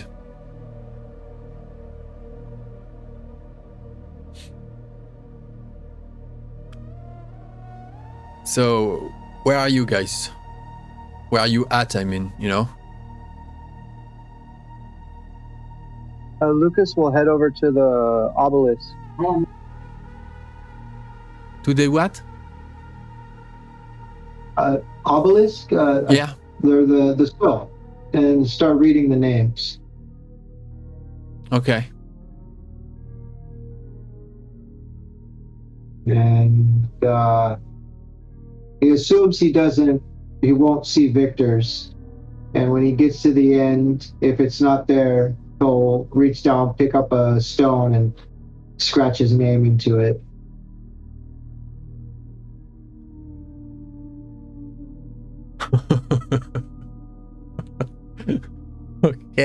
Okay, cool.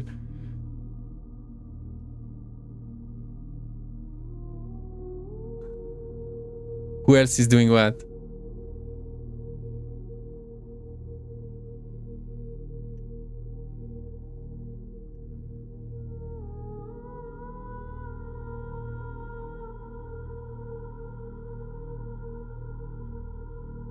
Do you stick together?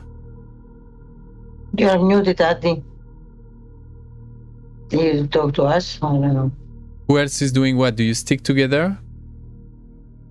I think Alec shifts into Lupus and starts doing like the introduction howls for his pack and his sept. Okay. And just really hypes up the like we're the pack from the heart of the forest. Sleek. Okay, cool.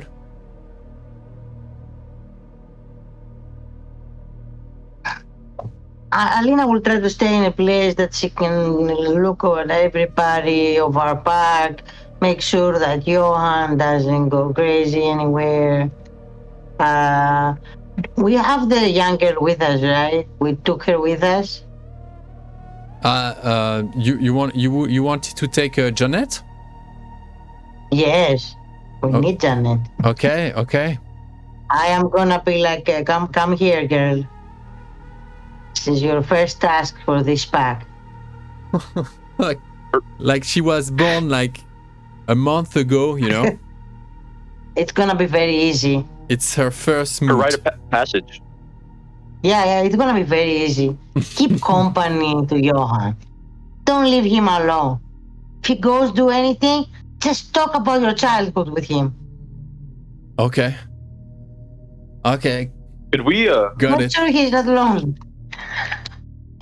could we do her rite of passage at this moot, or is there's just like bigger stuff going on that they don't really have time for like a minor thing like that? For her. Yeah, I guess yeah. Yeah, I guess there is always an initiation as part of the rite of passage. So she would need to be sent on some kind of no, she would need to be challenged, and she would need to bring back her name, some kind of acknowledgement from the spirits. I think it's something more local. You know, it's something to do with Within our forest. with your pack, your sept, your cairn. Yeah. Yeah, I think yeah.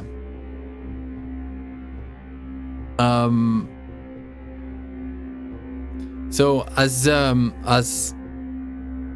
Alec, you howl your names, the name of your pack, the name of your pack members, the names of your pack members, the name of the sept,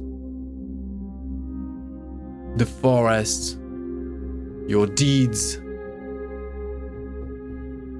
accomplishments and quests and spirits that you protect and that are watching over you, and your own patron spirit and every member's patron spirit and Bison and all, you know, like you make it sound epic just as it is for real. He probably excludes the other patron spirits. He probably only mentions a wolf.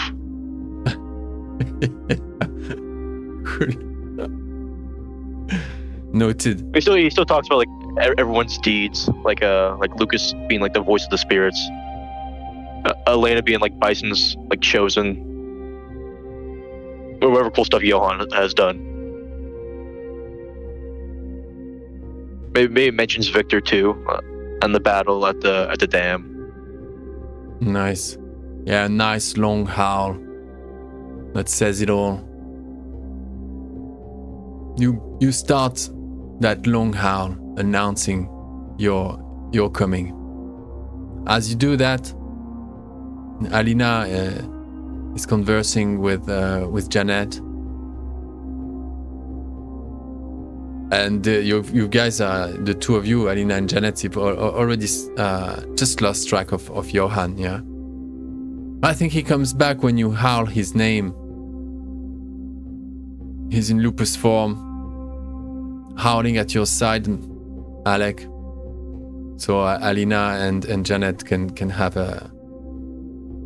keep him under their on sight. And as you will do that, Lucas, you're near that massive veneer monolith, carved beast of the past.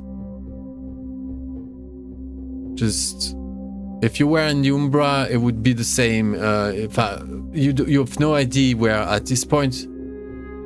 Everything is so outlandish. This stone sings. The stones, this rock is magnetically activated. The names on it, as if you don't know if you're high or what is going on. There are names like Toragash the Slayer, Valkarn the Swordbreaker, Baldur, Brightfang, Lorkush Thunderhowl, Boshtag.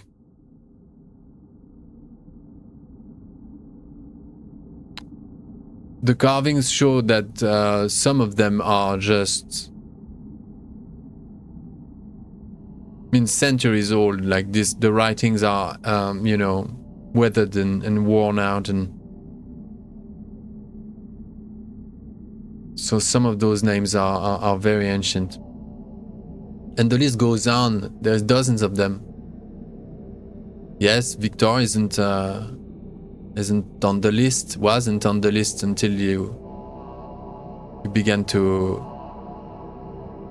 How are you going to carve a big slab of granite like that? Because even a Garou claw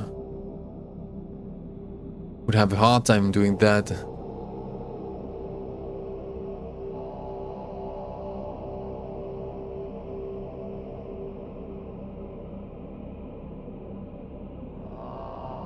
Well, I think maybe instead of it being carved in, it'll just be kind of scratched on, so more like a chalk marking. Mm-hmm.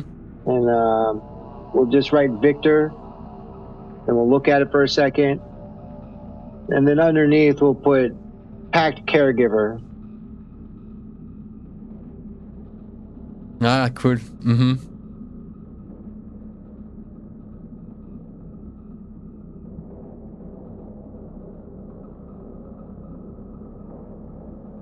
That towering person is right behind you, Lucas.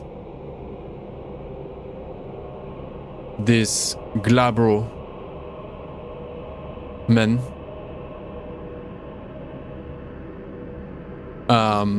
Bushy eyebrows going crazy. Just Wolverine. How I envision it. Like he's really like Wolverine. And his just a t-shirt, jeans.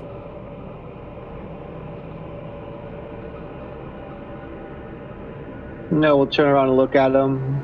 Just give him that like, what?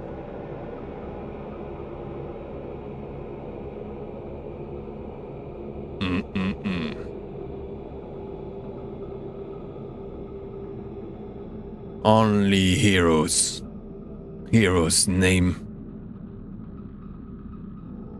on the tombstone. No failure. No accident. No randoms. Victor is not random. Victor is not a failure. To you. Victor is our hero. Yes. Then you should write his name. Where you come from. In your forest.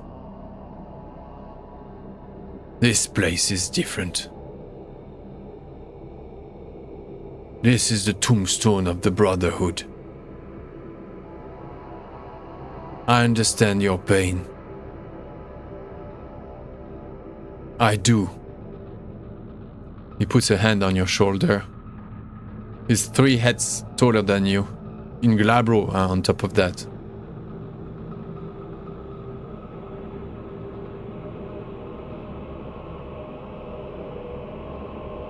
I am sorry. This tombstone has meaning for us. And I will not allow you to spoil it like that. I meant no disrespect. I misunderstood. I thought it was a marker for all Garou heroes. No. It isn't.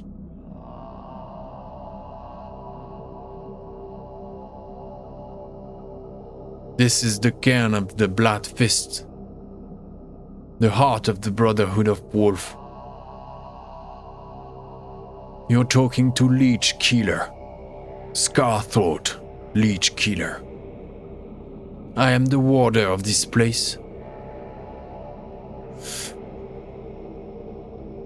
And you've done well to have found me first, or you were lucky I found you first. For other brothers here would be a bit less patient than I am. Guess that's my first quality as warder.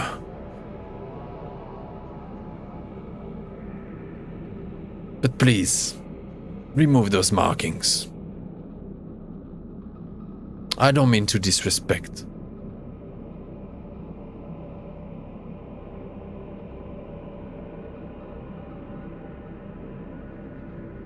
Okay, we'll kind of give him a look. And we'll turn around and give a half-hearted wipe. You know, it wipes away, but if you look closely, it's still there.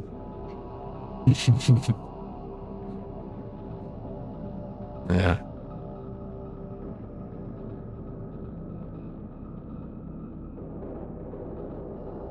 There's another figure that shows behind the back, but really like a buffoon, you know, like just showing at the back of this guy. Quite a like you can see just the way he's in hermit form. The way this guy moves as well, tell like of an acrobat or someone really you know, master of his movement. He just, or a mime, you know, someone who really can like is in control of every fiber of every muscle of his body.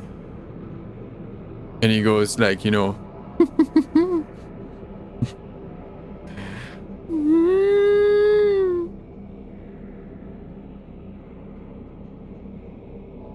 Then the other one just turns back, you know.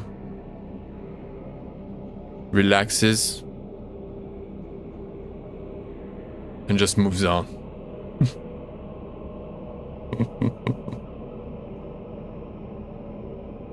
The fool just erects himself, stands normally, just shades his persona, and offer his a handshake. Presents his hand. Yeah, we'll shake. The guy's kind of a barrel, sort of like type, not super high, not very tall, you know, very strong, and kind of like, you know, compact like a tree trunk, with black hair and a gingered beard.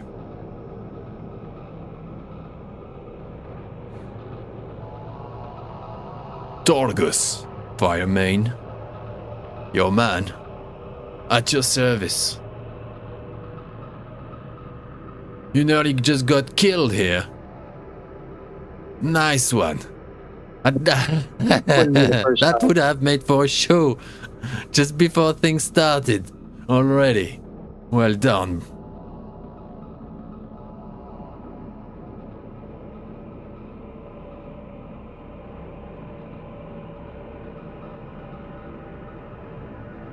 What's your pretty name? Where are you coming from? Are you with these howlers there? He turns towards Alec, you know? And Johan, who are howling, of course. Are you a brother yourself? Yeah, come, I will introduce you. The pack leader, Alina, and the two noisy ones are Alec and Jorgen. Alec and Johan. Alina. Pleased to meet you all. Who is that lovely? You are? Firemane, at your service. Nice to meet you. The brother you always dreamt of, sister. Very forthcoming, I see. And you know Lucas how? Lucas is my oldest friend here now today because everyone hates a good food, it seems. No humor, or maybe it's hard to know. So many weird things happening tonight. I'll not only be your best brother, but your true and only fool for the moot. I'm afraid, I don't remember. Did I pick that role myself? Or am I really a fool?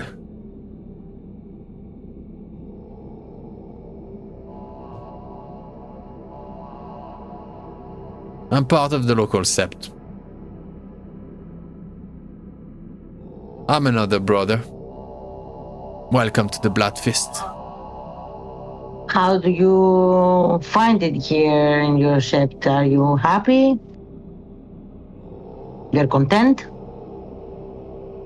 Content.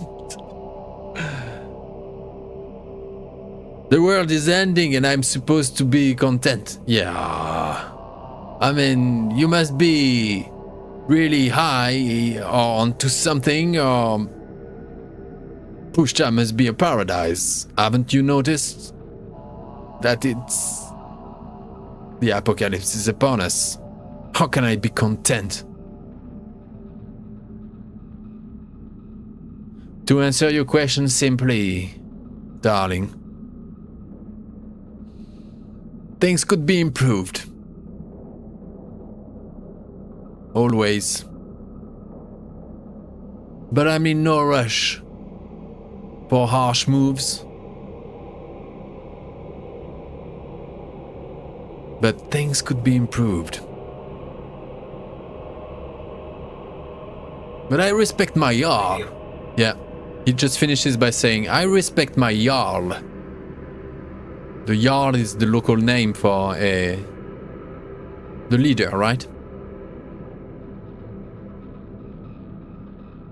When he's talking about like things can be improved, can you make like some like insight roll on like Got it, yeah. Does it just mean that in general, is like oh yeah, things will get better real soon? yeah. Get it. Yeah, you can roll that. It's gonna be a wits insight, right? Uh,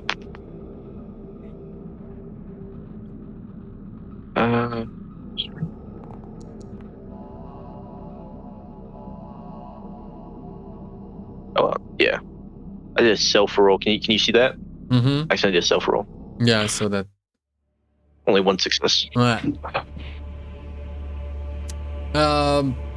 You don't really know, like your little finger, your nose, your snout doesn't tell you much more. At least you've managed to catch that. That could be questionable. That it's questionable whether he's addressing a general, state of affairs, or if he's talking about some particulars. It wasn't. Maybe it's his role to make it unclear.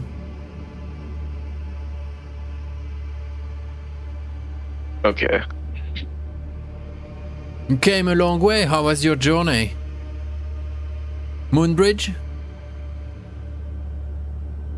No, we walked.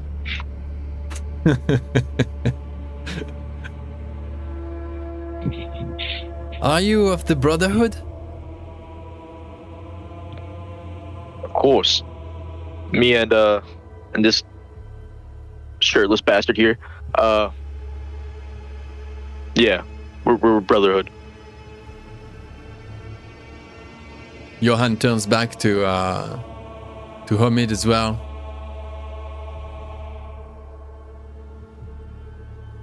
He's again in shorts and topless.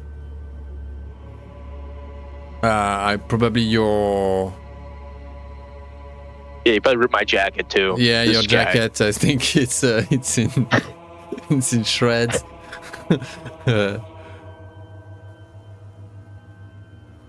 And this guy looks at the two of you like very.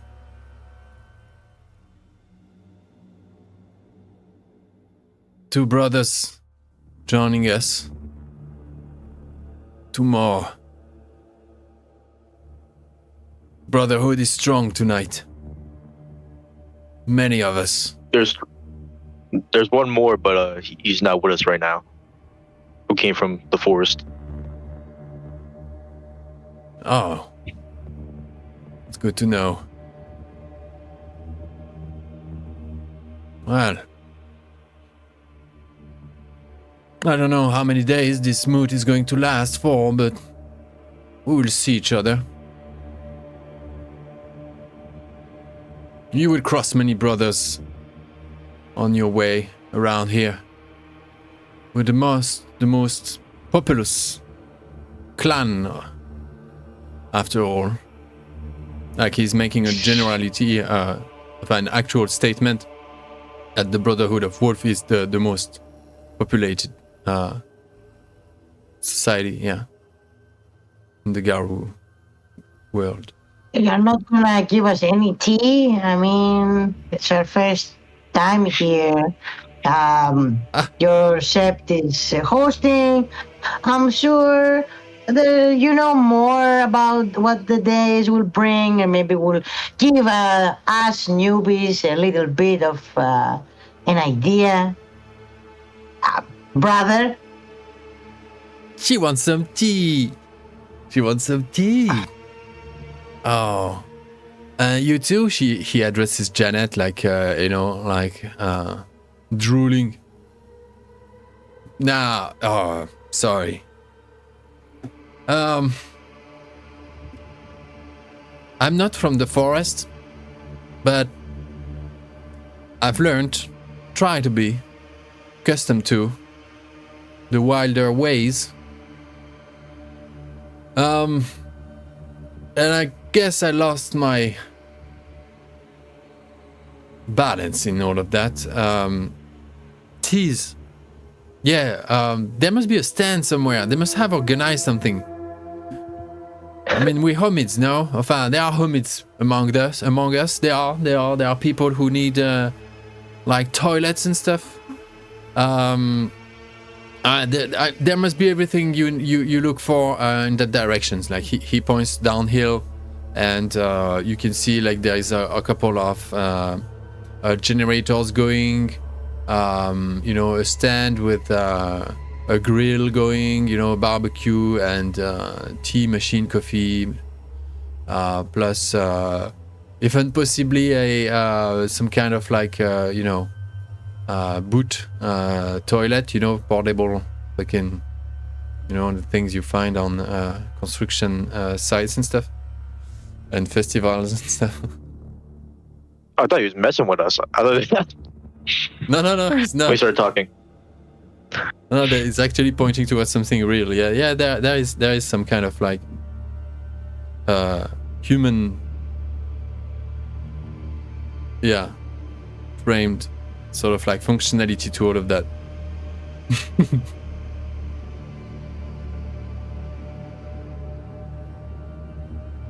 Ooh, I forget what's the proper way that, like, at this time, like how Johan talks about it. Do they refer to like what will be the cult of Fenris? Like, how do they call like the movement or whatever? Like how they referring to like the that faction inside the tribe? I don't know, the cult, either the cult, but that wouldn't be like very respectful for those who are part of it. Be a cult yet? Yeah, they're not yet called. They didn't self-proclaim themselves like the cult of Fenris yet. So, the Little Brotherhood, possibly. Yeah, no, I think then Alec will like bring that up to him. Like, so how goes the Little Brotherhood in the Sept? Or maybe try like to move him away too. Like maybe like talk to him like a little bit away from Johan as he asks that question. Okay, alors là, that's a roll. It's gonna be a. Oh. It's more. It's manipulation, huh? How do you want to approach it? Yeah, the question was so like straightforward. Resolve? Maybe resolve. No, it's not really. I was gonna go for like chat him up, like Yeah, so that's manipulation.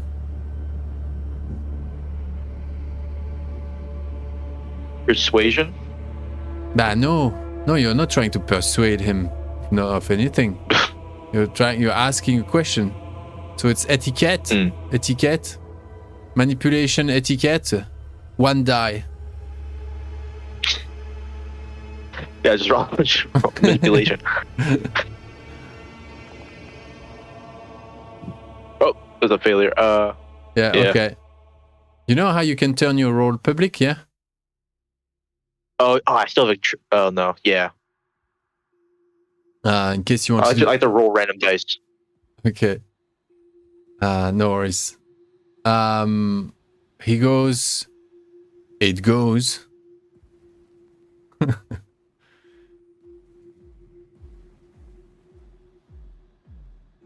Why do you mind?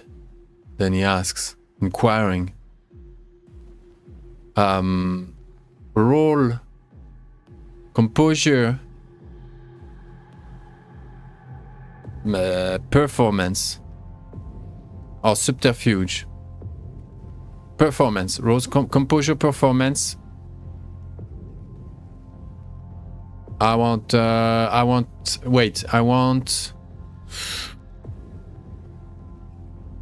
3 successes, otherwise you're gonna have to tell him really why.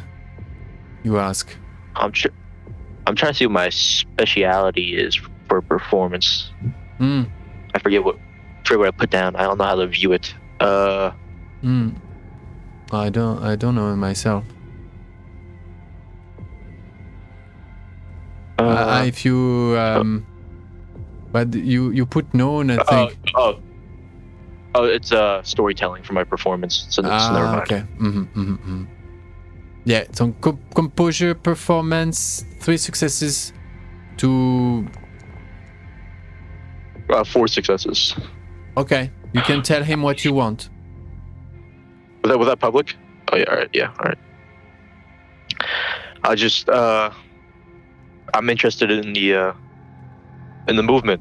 I just don't know. I just want to see how it goes to such a place where the Brotherhood is so strong. Interesting in the movement. That's cool.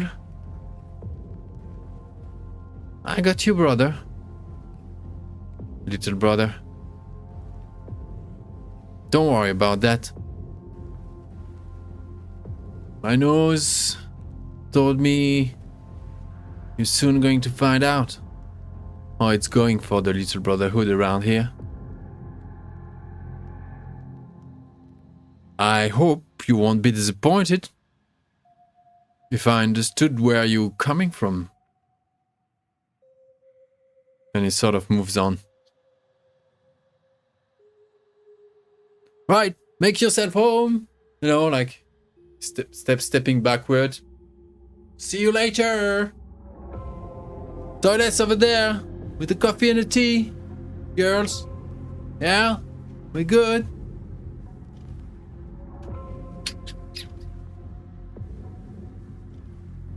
Just goes back and melts in the throng. Now things are getting a little bit less hectic around you. Groups are beginning to settle down. There are a couple of campfires that have been lit on the eaves of the forest around and in various spots like strewn here and there. Little campfires where single packs or multiple packs are gathering. A bit of guitar here and there, and it becomes more of like there's as time goes and midnight sort of like closes in. We have more of the feel of some kind of like hippie gathering in the woods, you know. With the occasional, of course, howl and growl and something like a tree just being split, you know, or something like crazy happening out of the blue, you know. A massive tree falling on the other side, or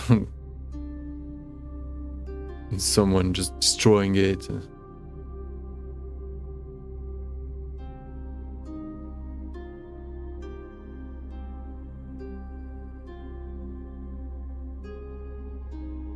So you go fetch your tea?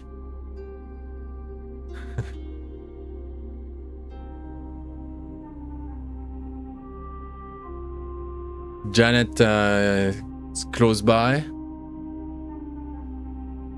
Well, you get to that tent, yeah, that stand.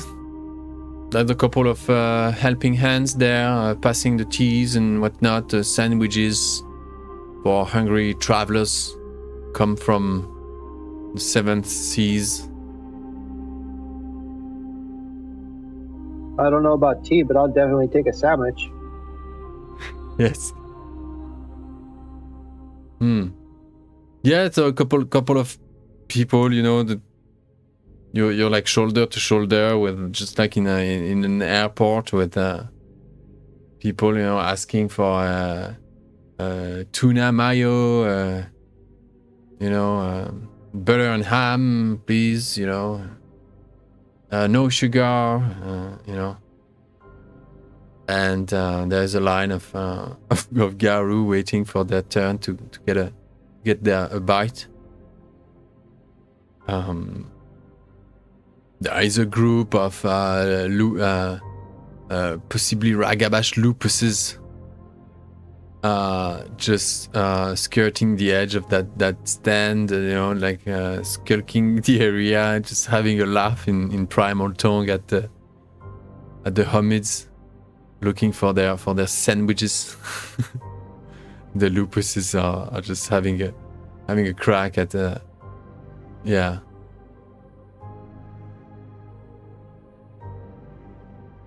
And who is going to be there? Let me find you someone. Next person.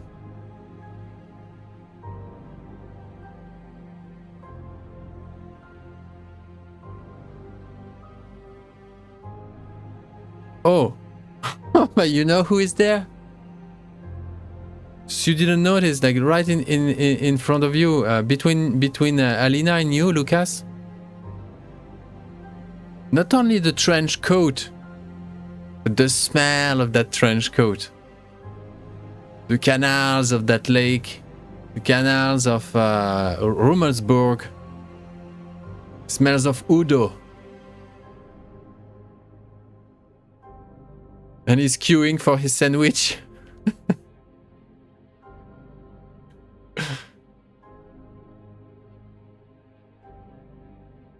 Hey, I didn't expect to see you here.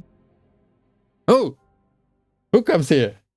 Who comes? Oh my god! My friend. He adjusts a little bit his collar. How do I look? You look grand yourself. You just made it? Oh yes, please. Butter and mayonnaise? Yes, thank you. Yes.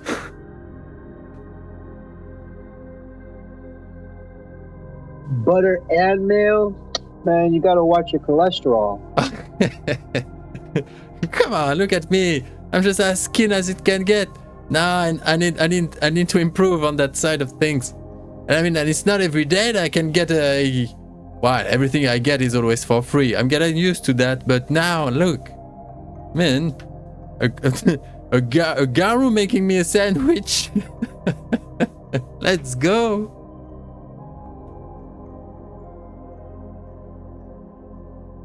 Oh, is that your friend? Hey, come here. Yeah. Yeah, come meet the rest of the pack. And we found a baby too. You're kidding. You Kinseeker someone? Not literally a baby. Yeah. No, not me. Not me. Hey. So you grab your sandwiches, Antigone. You get your tea. You grab some food as well. Sure. Janet as well gets a sandwich, a nice warm cup of tea, and you guys reconvene with Alec, who just Alec, you just let go of that guy. What was his name? Firemane. No, am I right? I don't know, Firemane. Yeah. Yeah, Firemane is what you called it. Firemane the Fool, right? And before that... Oh yeah, before that, Lucas, you met Scarthroat Leech Killer. That's right. Yeah, I was confusing them both. Okay, so yeah, I like you see them come back. I guess at this point, Ophelia and Marek have they're mingling, in the crowds, and they possibly join some other group. So it's your pack basically here now, with Johan and young Janet, who is 36 years old, so twice as old as any of you. But a 1 month old Garou, so I guess she's a baby. And oh, you must be Alina? Udo, Nice to meet you. weird beard. A bit of a, you know, a fly airport. Top, like crazy hair. Player. This eternal trench coat. Lucas is very popular here. He knows many people. My man Introduce us to everyone. is a man of the world. I have a knack for getting to know people. people. Yeah, Udo, I heard that you're gonna come and join our sect. I was so close. He nearly got me. I know. I remember that one. He's a silver tongue. Just yes. This one. Maybe after you get to know me better, get the final push you need. Oh, is it? He goes like. If he is a silver tongued, I am a silver fang. Oh, Your Majesty. He makes a courtesy. I will go fuck myself in that case. I mean no disrespect, sorry. No problem. I don't envy you. Although... Yeah, no, I don't think I'll ever envy a Silver Fang. You picked the... yeah. Gosh. Seriously? Are there people still think this is fixable? I mean, we talked about that, Lucas, didn't we? Hey, and you, who have we got here? Ah, but... oh, you must be Alec, aren't you? Little youngster. Youngster. Yeah, well, you look twice as big as I do, but you're 60 times younger than I am, so I guess that makes you youngster. Whatever you say, old man. Exactly. Whatever I say.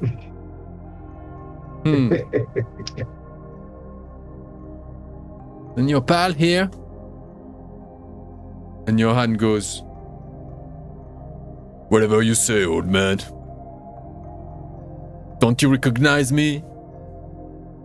And Udo goes like, just makes himself small and just look like, and sniffs the guy. No way! Of course! Man, but what's happened to you? You used to be just like a bright fucking Romeo, and now you look like Darth Vader. What's so grim about you now? You've got your pack, you've got your friends. Even your cousins and brothers are back home. What is happening to you?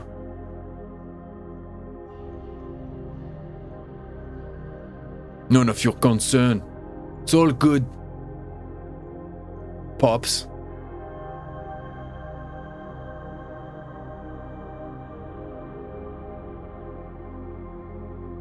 Yagel. Yeah, There's Yagel I was as well. about to say, In wolf form.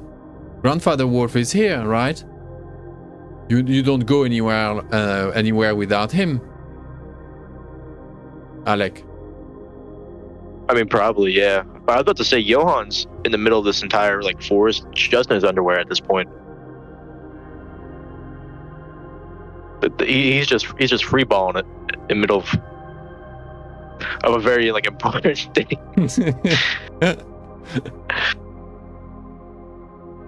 Yeah. Oh, I guess he has some.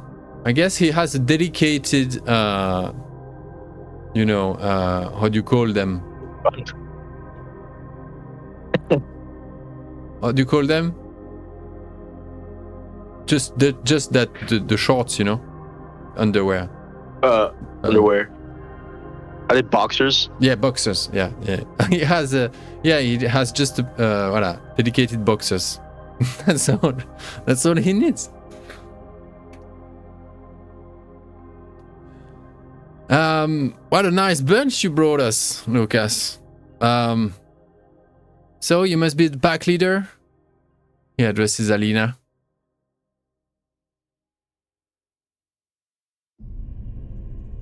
Yes.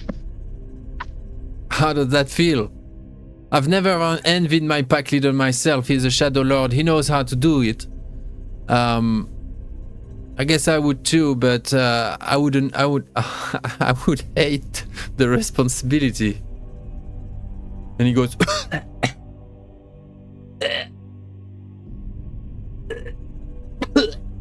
And he spits.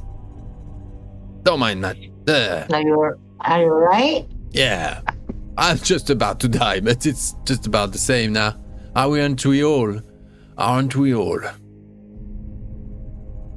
I see. As for your question, I don't know. It's a new thing. I don't feel any tension, like you're mentioning.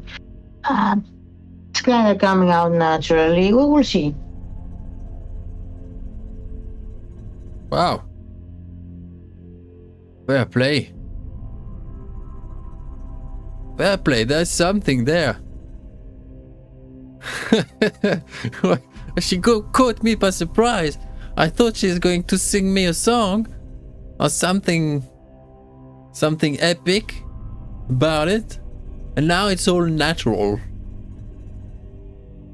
Well, you're lucky young people.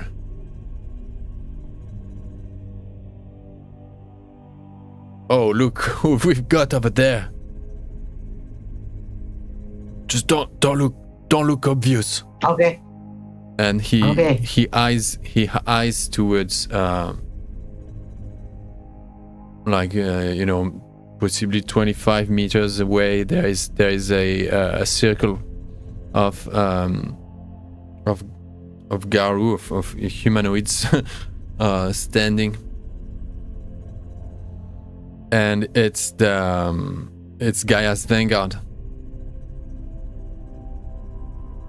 It's the Crimson, whatever it was, Crimson something, yeah.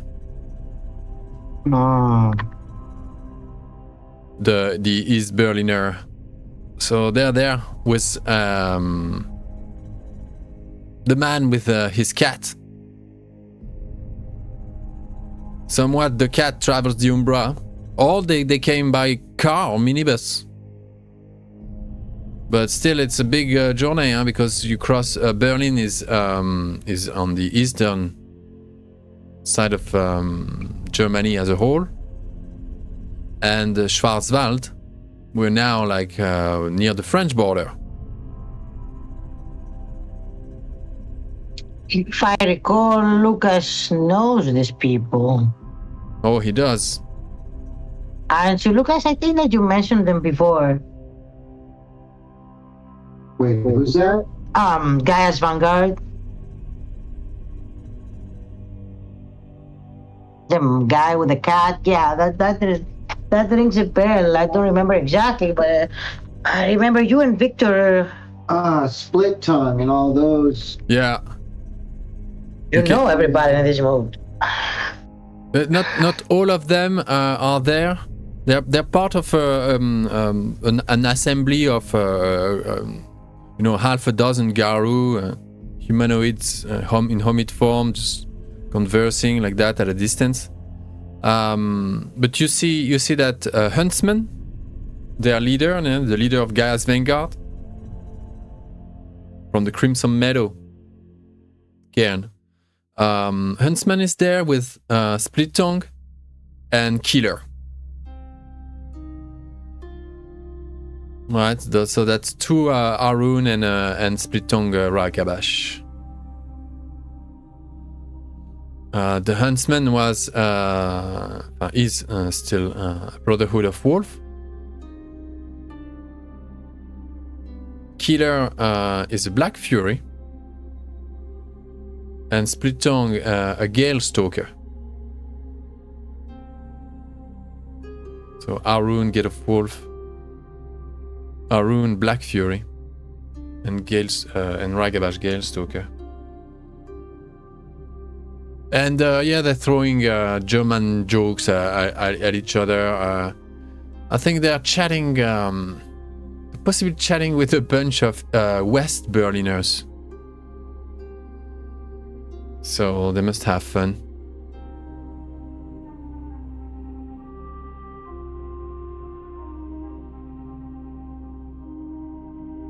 You wanna go and say hi, Lucas?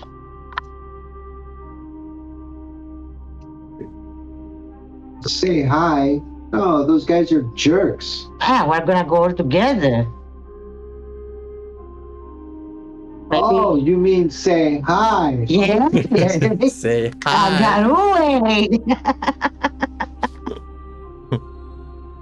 We don't have to beat them up, but we can pose, you know. Sure, sure. Say hello. Hello. That guy with the cat. Yeah, I never understood that. We're wolves. Why would a cat hang around with you? That's not a normal cat. There's something into it. It says it travels the Umbra, so come on, that's a special cat. Let's go say hi.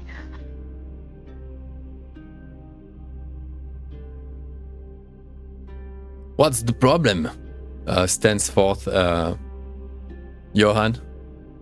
Hey, brother. These guys made...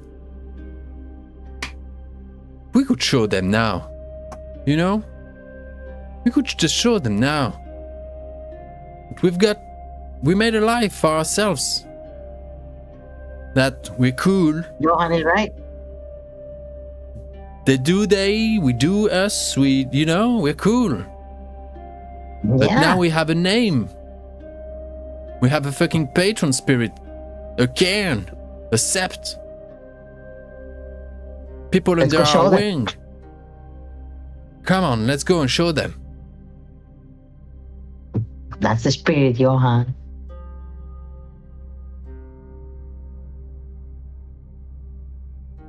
I start moving towards the group. Yeah, we'll follow.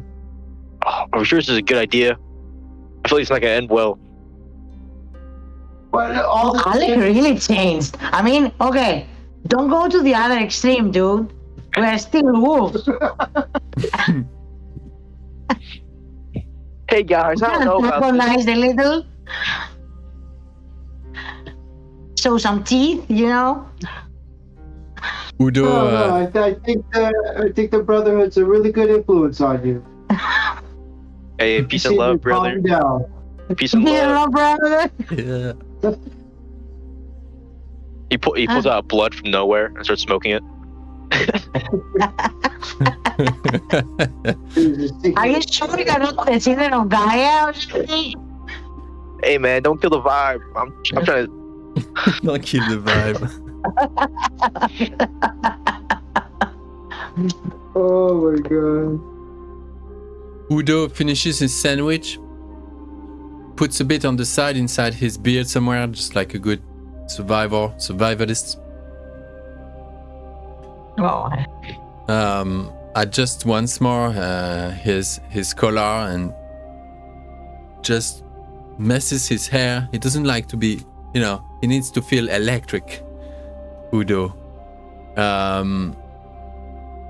Gosh, he goes and walking towards the Gaia's Vanguard guys. He says, he brings up the fact that the wilds are creeping me out, guys. I miss the wars already, like the bridge over my head, the trains just showing me what time is it and stuff. And the moon just looks so big here. So big, and the moon is rising over the clearing. The shadow of the monolith just hits the grass. And you go across those fire camps, skirt your way between small groups of muttering people, whispering people, or people telling jokes. Just like a rainbow gathering at night. When you have thousands of people gathered in the middle of nowhere, And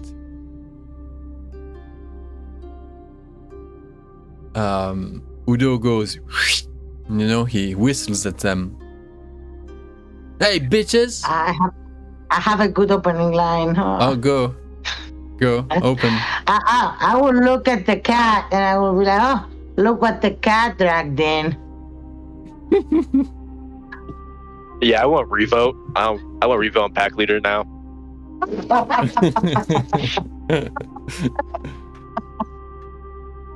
Come on, they bullied Lucas. We have to take do the same. Do the same? That's not even the same. That's. Oh gosh. I mean, he has a cat. He's begging for it. I get the joke, Elena. I get the joke. Hey, bitches! Like they were trying to ignore, you know, like jokes on the cat, you know, because of course they fly their way, you know. But this cat without fur, like a big rat, just balancing on the shoulder of that man, Waldo split tongue. And Waldo goes, you know, he just pivots. And his eyes crosses, he notices, he registers Udo. And then he does a scan on each of you, including Johan and Janet. And he then lurks at Lena more intently, for he knows that she addressed him. And the rest of the company there, they sort of like continue chatting somewhat. Huntsman was sort of like leading the conversation, like throws and you know, an eye like that, but then continues to his conversation. Killer is suddenly like sort of like between two, you know, dividing his attention between what's going on with Split Tongue and what the rest of the conversation is. It seems he doesn't want to miss what's going on, what's being talked about. And the other the other randomers, possibly Berliners, you've never met them yet, Lucas. But then Split Tongue now is facing Alina. Yeah? You like my kitty? It's a weird one, that's for sure. I know. How does it travel to the Umbra? You'd like to know, huh? What if I told you it does? Huh? What if I told you it's not just a cat? And the guy starts to talk really close to your face, you know? Like, speaking quietly, like nearly whispering. What if I told you it's more than a cat? What if I told you it's your worst nightmare? What would you say? It's cute. It took you to be a nightmare, dude. That's an ugly ass cat. Shot from the background.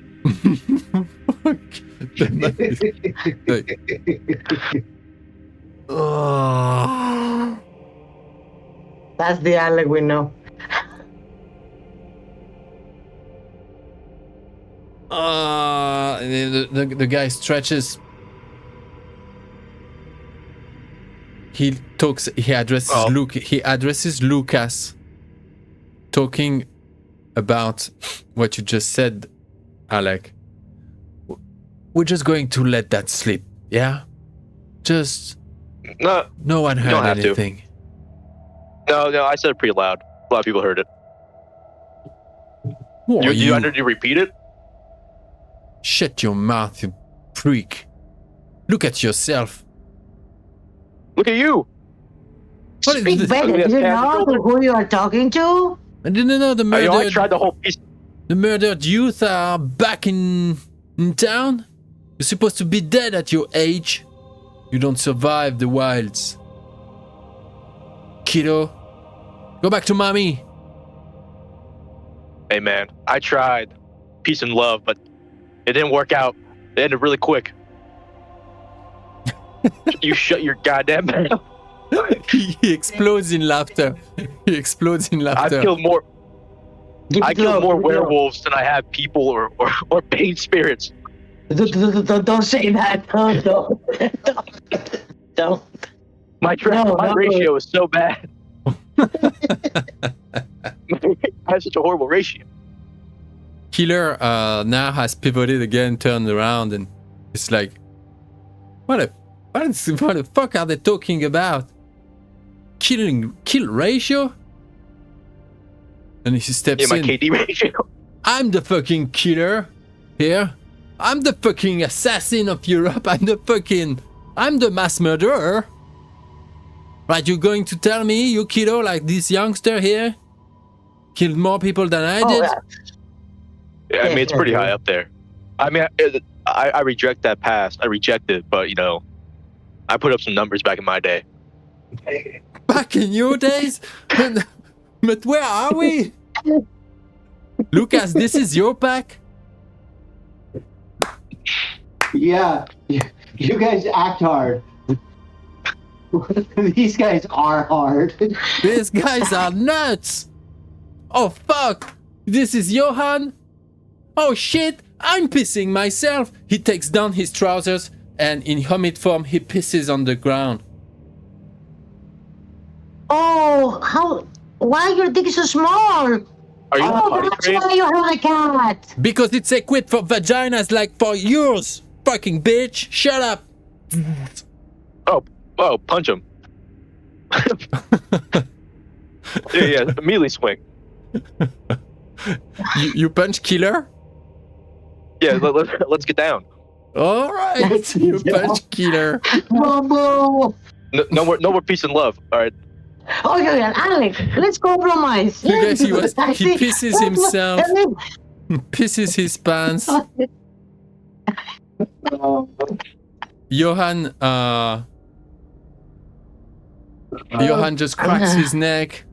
He's like, yes, that's how it all started. That's how it will end. Remember the moot? The fucking crimson meadow? How you guys treated us? Treated Lucas like an object. Treated me like I wasn't a brother. Because you are now. You think you grown up?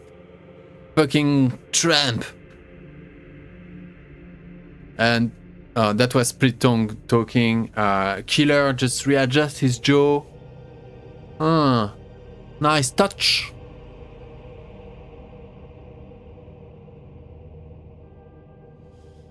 And he's about to he's about to take off his jacket, making his fingers crack, when there is the massive hand of Huntsman, Dak Huntsman, his leader, just slapping his shoulder from behind, and he goes, ah! Sa mère, bloody fucking motherfucker! Putain, don't do that ever to me, like I'm just like... And Huntsman goes like... There's show him out cheek. Listen to your daddy, buddy. Huntsman... That's good boy in Russian. That's a good boy in Russian. Huntsman smiles. Mm-hmm. Exactly.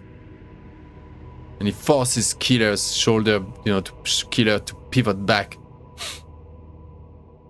And brings him, by the collar back into that circle of conversing individuals. And Split Tongue is like, you're just a lucky fucking bastard. You're looking to Create a diplomatic situation here. We see you coming. Ah, but I know your kind. Messing with the world. You think you're the solution. You think you're the solution. He caresses his cat. He pets his cat meanwhile. I'm gonna steal that cat. I want that cat so badly. That's my cat, and you just have it right now. Oh no, I want the cat. You touch the cat? I really want the cat. Let's... I touched the cat. Oh gosh, that's such a tempting thing to try to grab the cat from. Maybe she wants to come. Yeah, I just make the and like rub my fingers in front of it. I roll a charisma animal can. Is there animal can in this game? Yeah, I guess so. Yes, there is. Yeah. Hey, bro. Charisma Okay. animal can. Oh my god. I will. Can I I will. try as well? I will have willpower a very this. big one. Willpower this. Oh, it's a brute. Oh no! I want to roll it as well. No!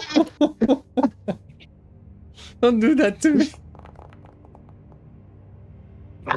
I will power. Oh my god. Oh shit. Mhm. No, 5. Yeah. I'll try to save the brutal outcome. So, Alec,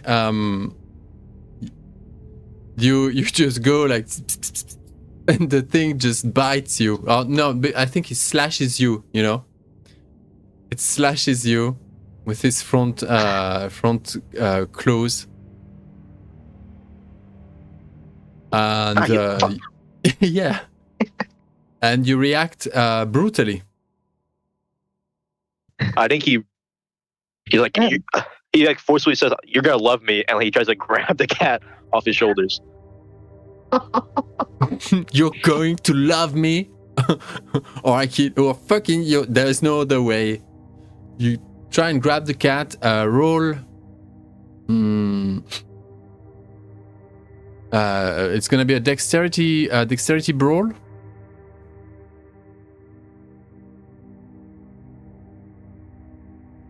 To be faster It's than really the cat. hyper focused. 4 success. I'm so locked in on this cat. I'm gonna willpower that. No, you're good. It's enough to catch a cat. It's all right. It's all right. All right. Yeah. So 4, yeah. Ooh, and the other one, yeah, the cat is doing everything to get away. Scratches you, slashes you, rams you, rakes you.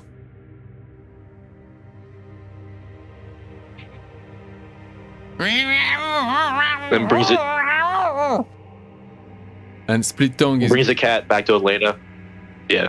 Yeah, Split Tongue just watches at your face, just getting slashed with a snarl. Nah, he loves only me. I'm sorry. Don't harm him though. Like I said, just fucking let go now. Just love bites. It's fine. Did you grab it, Auntie? Like when they do all this, I will be like, psst, psst, psst, psst, psst, psst. I know you're special. I know maybe you're inhabited by a spirit. Come here. Come to mom. Oh yeah, it's probably a spirit companion. Yeah, the cat just extracts itself, extirp itself from your kind attention and care, Alec, and it jumps into Alina's arms and begins to purr. No, what's the purr? Yeah, it's purring like this one. Yeah. Oh, Yeah. Its skin is as rough as You know, someone when you have someone a boy recently shaved, you know, and you go against the shave, and it's really this feeling like it. If you if you go with the grain, it's fine, but if you go across, it's like you just can't. Yeah, shaved Why cat. he saves him? Why? Why? Is he nuts? Oh, he is pervert. Oh, yes, he You is. look into its eyes, and your penumbral sense is mixed with this other ability you have to view, to foresee things. For a moment, for a split second, you look into his eyes and you see the moon reflecting itself in the cat's eyes. And you see the moon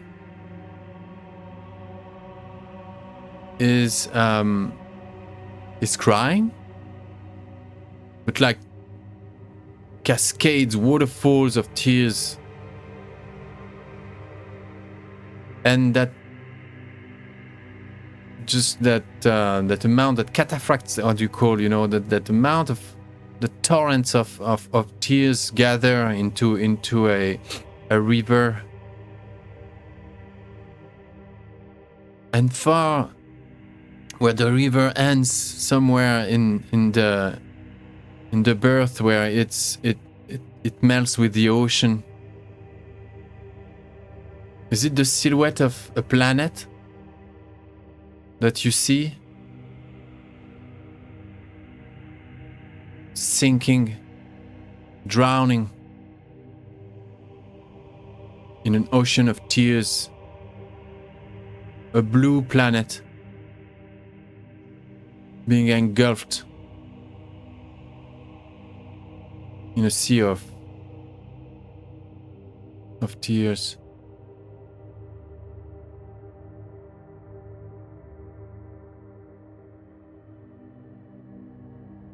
And Thank you for sharing. meow. Oh, give it back to me! Give it back to me! Come on, Carl. I will immediately give it back if you say you're sorry to Lucas for how you treated him back in Berlin. None of your business. He kinda is. Oh yeah, and since when? Since we are in the same pack. Oh. Oh, you got an upgrade, Mr. Lucas? You got a little court here? Bunch of followers? Didn't know you're such a charmer. Yeah. He's the speaker of our sept. The heart of the forest. What? Have you heard of it? Split tongue? Oh, the heart of the forest is dead. Not anymore. Fuck that, you must be kidding me. You haven't heard the news? Where do you live, in a cave? Yeah, we might be a lot of stuff, but we're not liars. Shit me. Well, alright. Well, fair play, Mr. Lucas. Just give me back my Carl, come here. Say you're sorry. Be a good pup. And I will give you back your cat. Unharmed. Roll composure. Persuasion, please. Of course. Of course. Persuasion. There. I give her help. I don't know actually. Oh, she isn't doing too bad. Yeah, no, it's fine.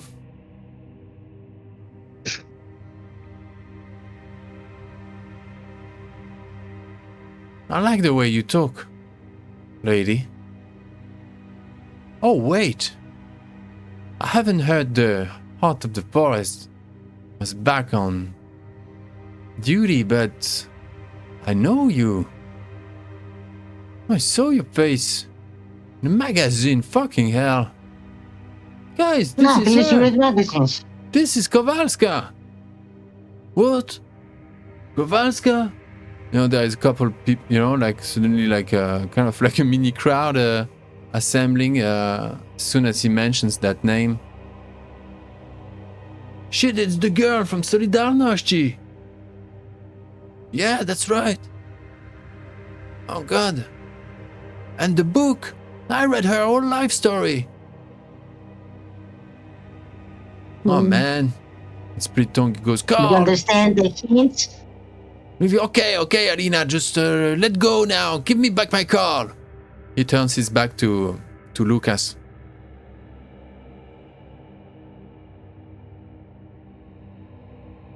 Oh, fucking. Say you're sorry. He with the very impatient gait walks quickly at large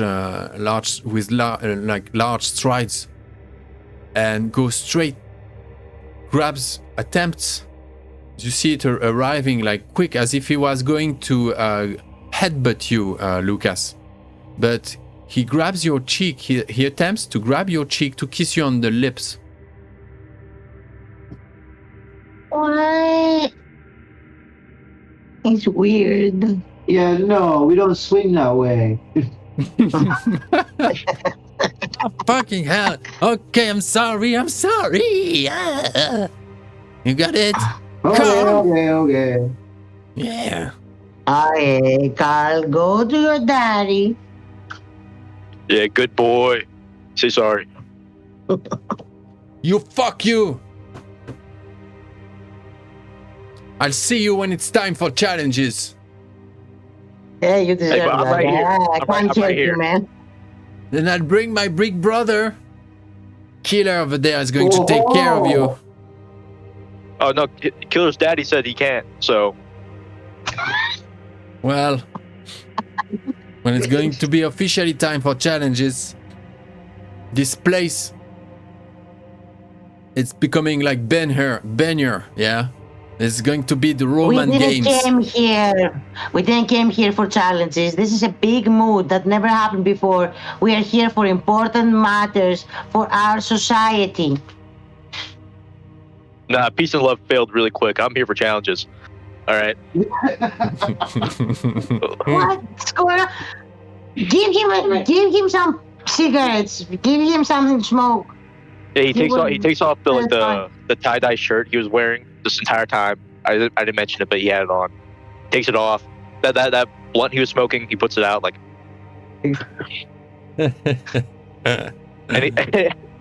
I'll get active anytime you want. Don't worry. My ratio's gonna get even worse. Yes. We'll activate it. It's coming. It's coming, little brother. It's coming. Little brother? Are you not? You look a bit on. What you know about that? You look a bit on edge.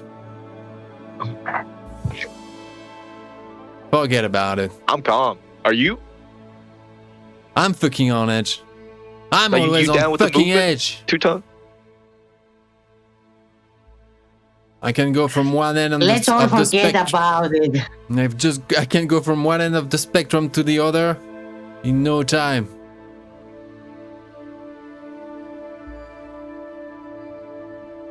Yeah, fuck that. I mean, he tried to kiss Lucas, so... Nice bunch of dickheads you have here, Lucas. Good choice. Yeah, no surprise there. He grabs his cat back and just joins again that little circle of people he was chatting with.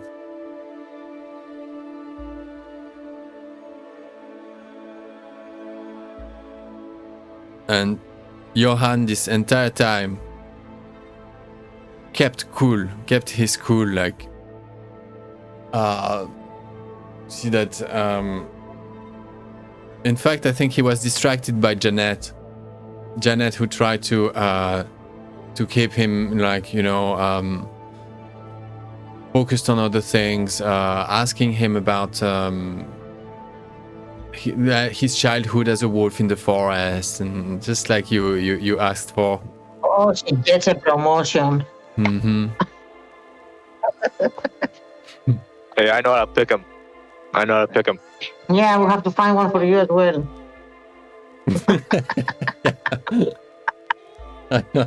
I'm calm. I'm level-headed. All right. Okay. A little bit of relapse. All right. All right. It's already 10. Okay, it's been a while. Yeah. What the fuck just happened? Time. Okay.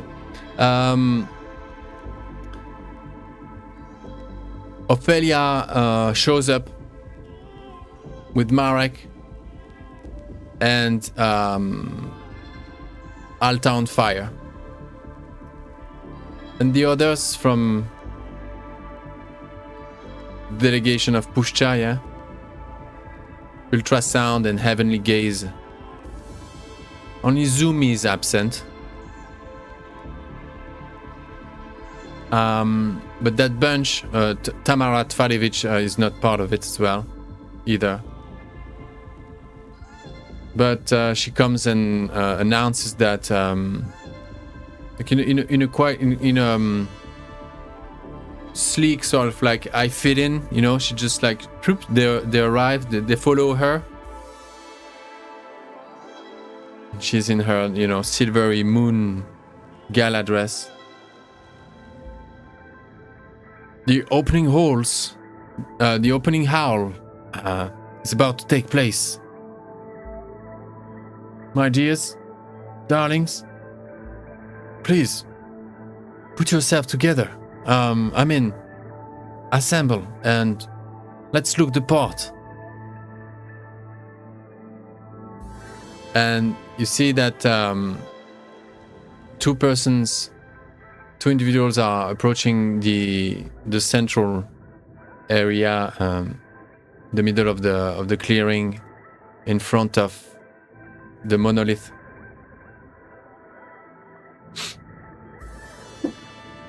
One you've not met yet, who just walks like a king. Really proud. Typical German guy. Like just shaved on the side, straight up top.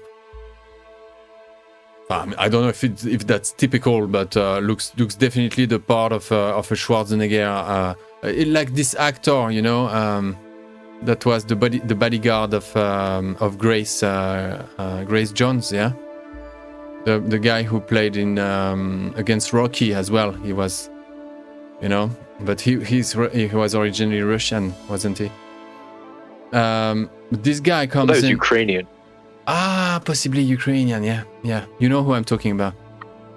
And yeah, I don't know his name, but yeah. So that's you hear mutters, you know, like that's Corpse Killer. That's Raven. It's the Jarl. So this guy approaches, and he has this massive iron gauntlet, middle-aged knight gauntlet that he's wearing on his right forearm, and it's like the gauntlet plus the brace that goes, you know, to protect the forearm. But it's of a different make. Like it doesn't look like just like a regular knight, 12th centuries, let's say more like 15th century gauntlet. Like it looks like just double the size and bulkier. And he has this thing, yeah.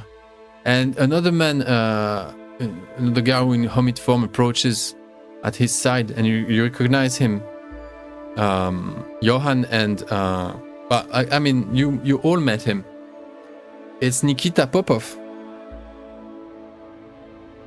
It's the Silent Strider, and it seems that he's been. I was actually going to ask about him. You were to ask about him. Yeah, when I had a moment, I was going to say I was looking around for him. About he's part of the crowd, yeah. And he was actually selected to be the master of the Howl, as he's one who's traveled and know many faces, many more faces than anyone possibly included, you know. They hope that his Howl will be able to reach and sort of create unity. And that's where we're going to end this session, as the opening Howl is about to start. Okay, thank you. But I really have to do something if I really want my the framing I proposed. 12 sessions is ambitious. I told you so in the beginning. At least it's a goal. We get sidetracked so easy. Yes, it's getting too. But no, when we get into it, there's no way around it. It's just when we start to role play, you know, it's just that. Well, but well played. Thank you, guys. You've been very generous tonight, all of you. That's cool. Are you gonna be generous and give us XP? There's this. I think like 25 is pretty fair. 25. Nah, tonight is going because to be. We didn't get any last time, did we? I don't remember. You didn't because you got it before. I gave you 2 extra for the 9 month downtime.